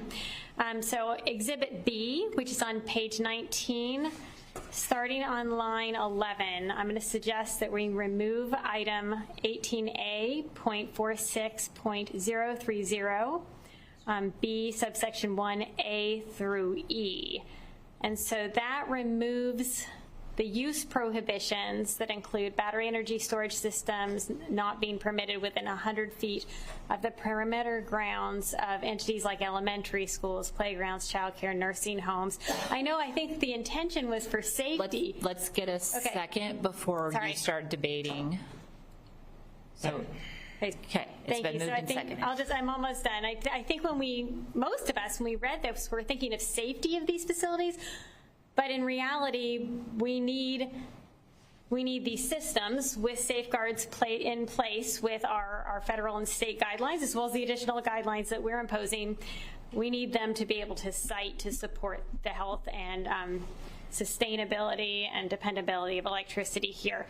And as we're proposing this today, my understanding from what I've heard is we can't even install backup batteries exceeding 100 kilowatts at facilities like that. And I know that's not what we intended. I know this is super complicated. So I'm thinking this amendment, removing that section B of the use prohibitions, should get us closer to making this work. And I would ask Mr. Kruger if he has any additional suggestions or thoughts or responses to whether he thinks that addresses some of the concerns that we've heard from public comment today. So specifically to your oral amendment. Yes. Does that help at all? Well, so my reading of this proposal, as kind of talked through today in public comment, is that the current standard that would prohibit battery energy storage systems that exceed 100 kilowatt hours from locating within 100 feet of the perimeter grounds of schools, playgrounds, childcare centers, nursing homes, and health services results in a prohibition from locating on those sites for facilities that exceed 100 kilowatt hours. And so by removing that prohibition, you would then open that up to being permissible up to the threshold of 2 megawatts. At that scale, then those facilities would require conditional use permits to be cited. So if a cargo container size battery was to be placed at a school location, childcare center, nursing home, or a healthcare facility larger than the size of basically a cargo container, they would need a conditional use permit. Smaller than the cargo container size, they would be permitted outright via this oral amendment you're suggesting. Yes. Okay. I had some lights up before this amendment was introduced, so for those of you that maybe had other thoughts, so I'm calling on you to speak to this amendment at this point. We're going to go to Councilmember Morrell. Thank you, Madam Chair. I appreciate the thought of the amendment and the unintended consequences of what we do. We're always having to weigh that out on a safety, especially with this emerging technology. But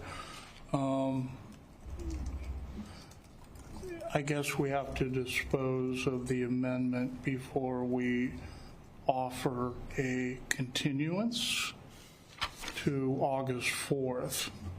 So there's time, because I don't want to do everything on the fly here.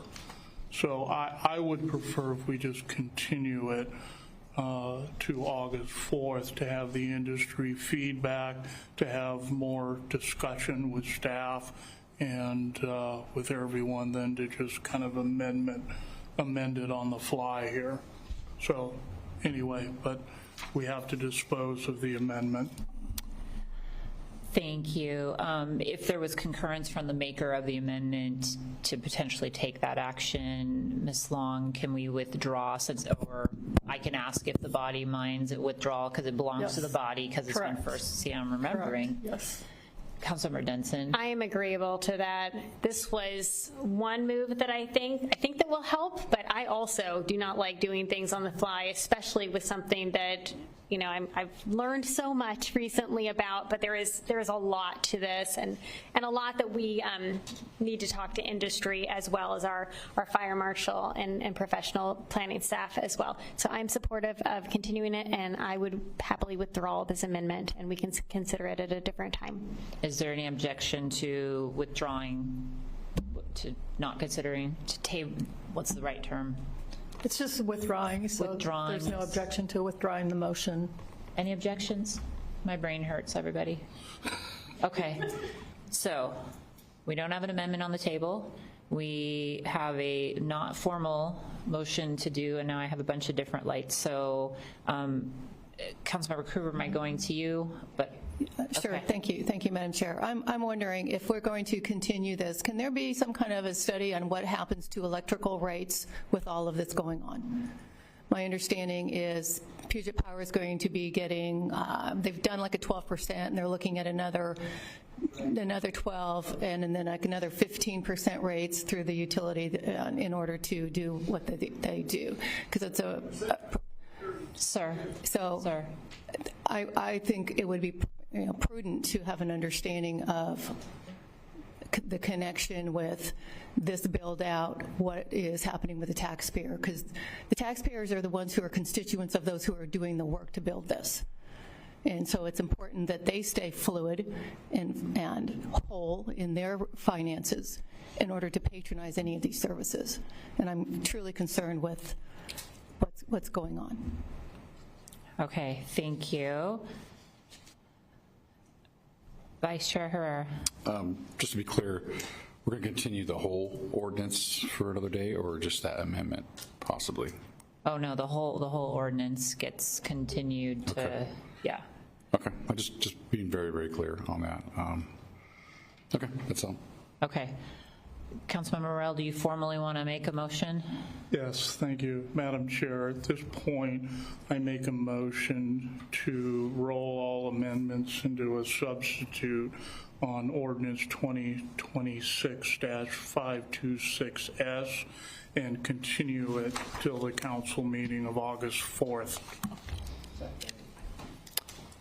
It's been moved and seconded that we roll all amendments into a second substitute and continue to the August 4th council meeting.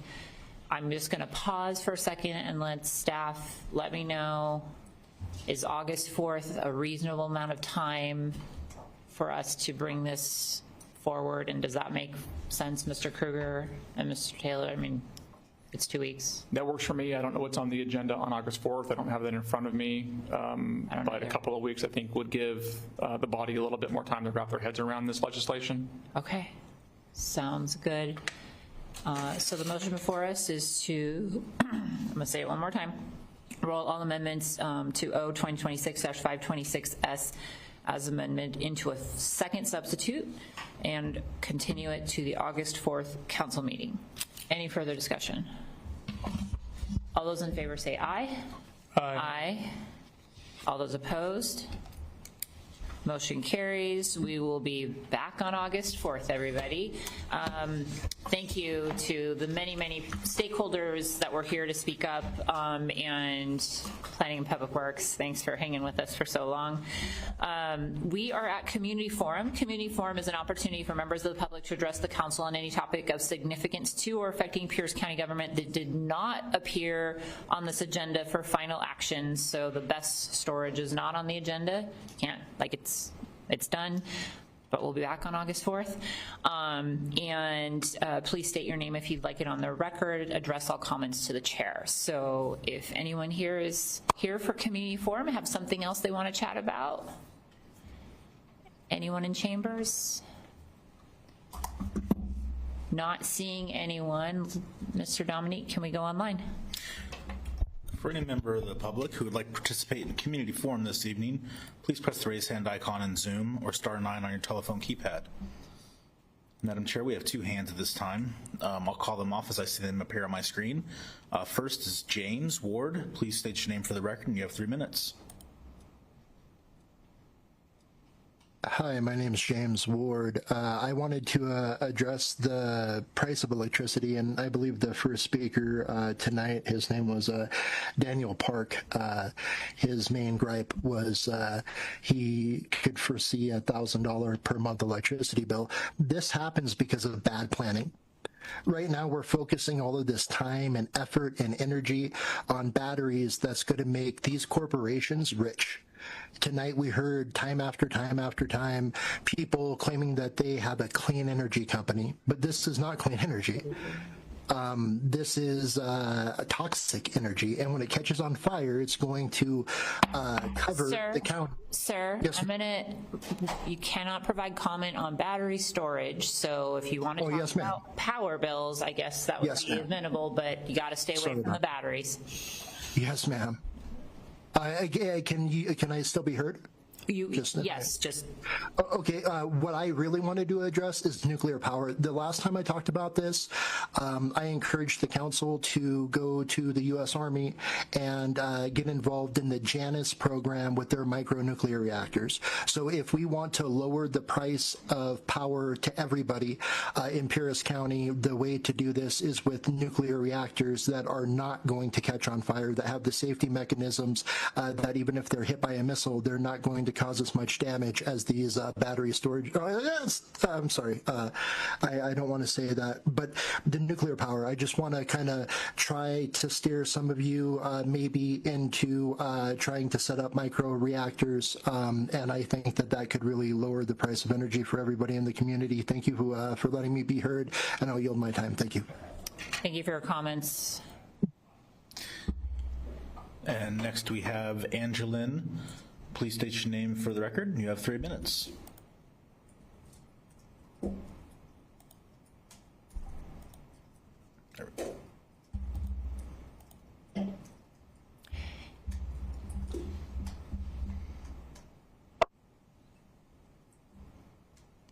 Angeline, we're not hearing. Hello? There you go. Yay! Good evening, council members. My name is Angeline Skittle of Pierce County District 2. I am speaking on today's proclamation of the National Hire Veteran Day. So many questions come to mind when it comes to a job search for the job seeker, including military veterans. Surprisingly, like how in the world with military training that is considered top-notch across the country does a full-term served soldier not qualify for a civilian job without other interferences, such as background check, etc. This issue is, relative to highly qualified civilians, as well as who have not worked for the military. Why does the process take so long from finding the job post and applying to the "you're hired" message?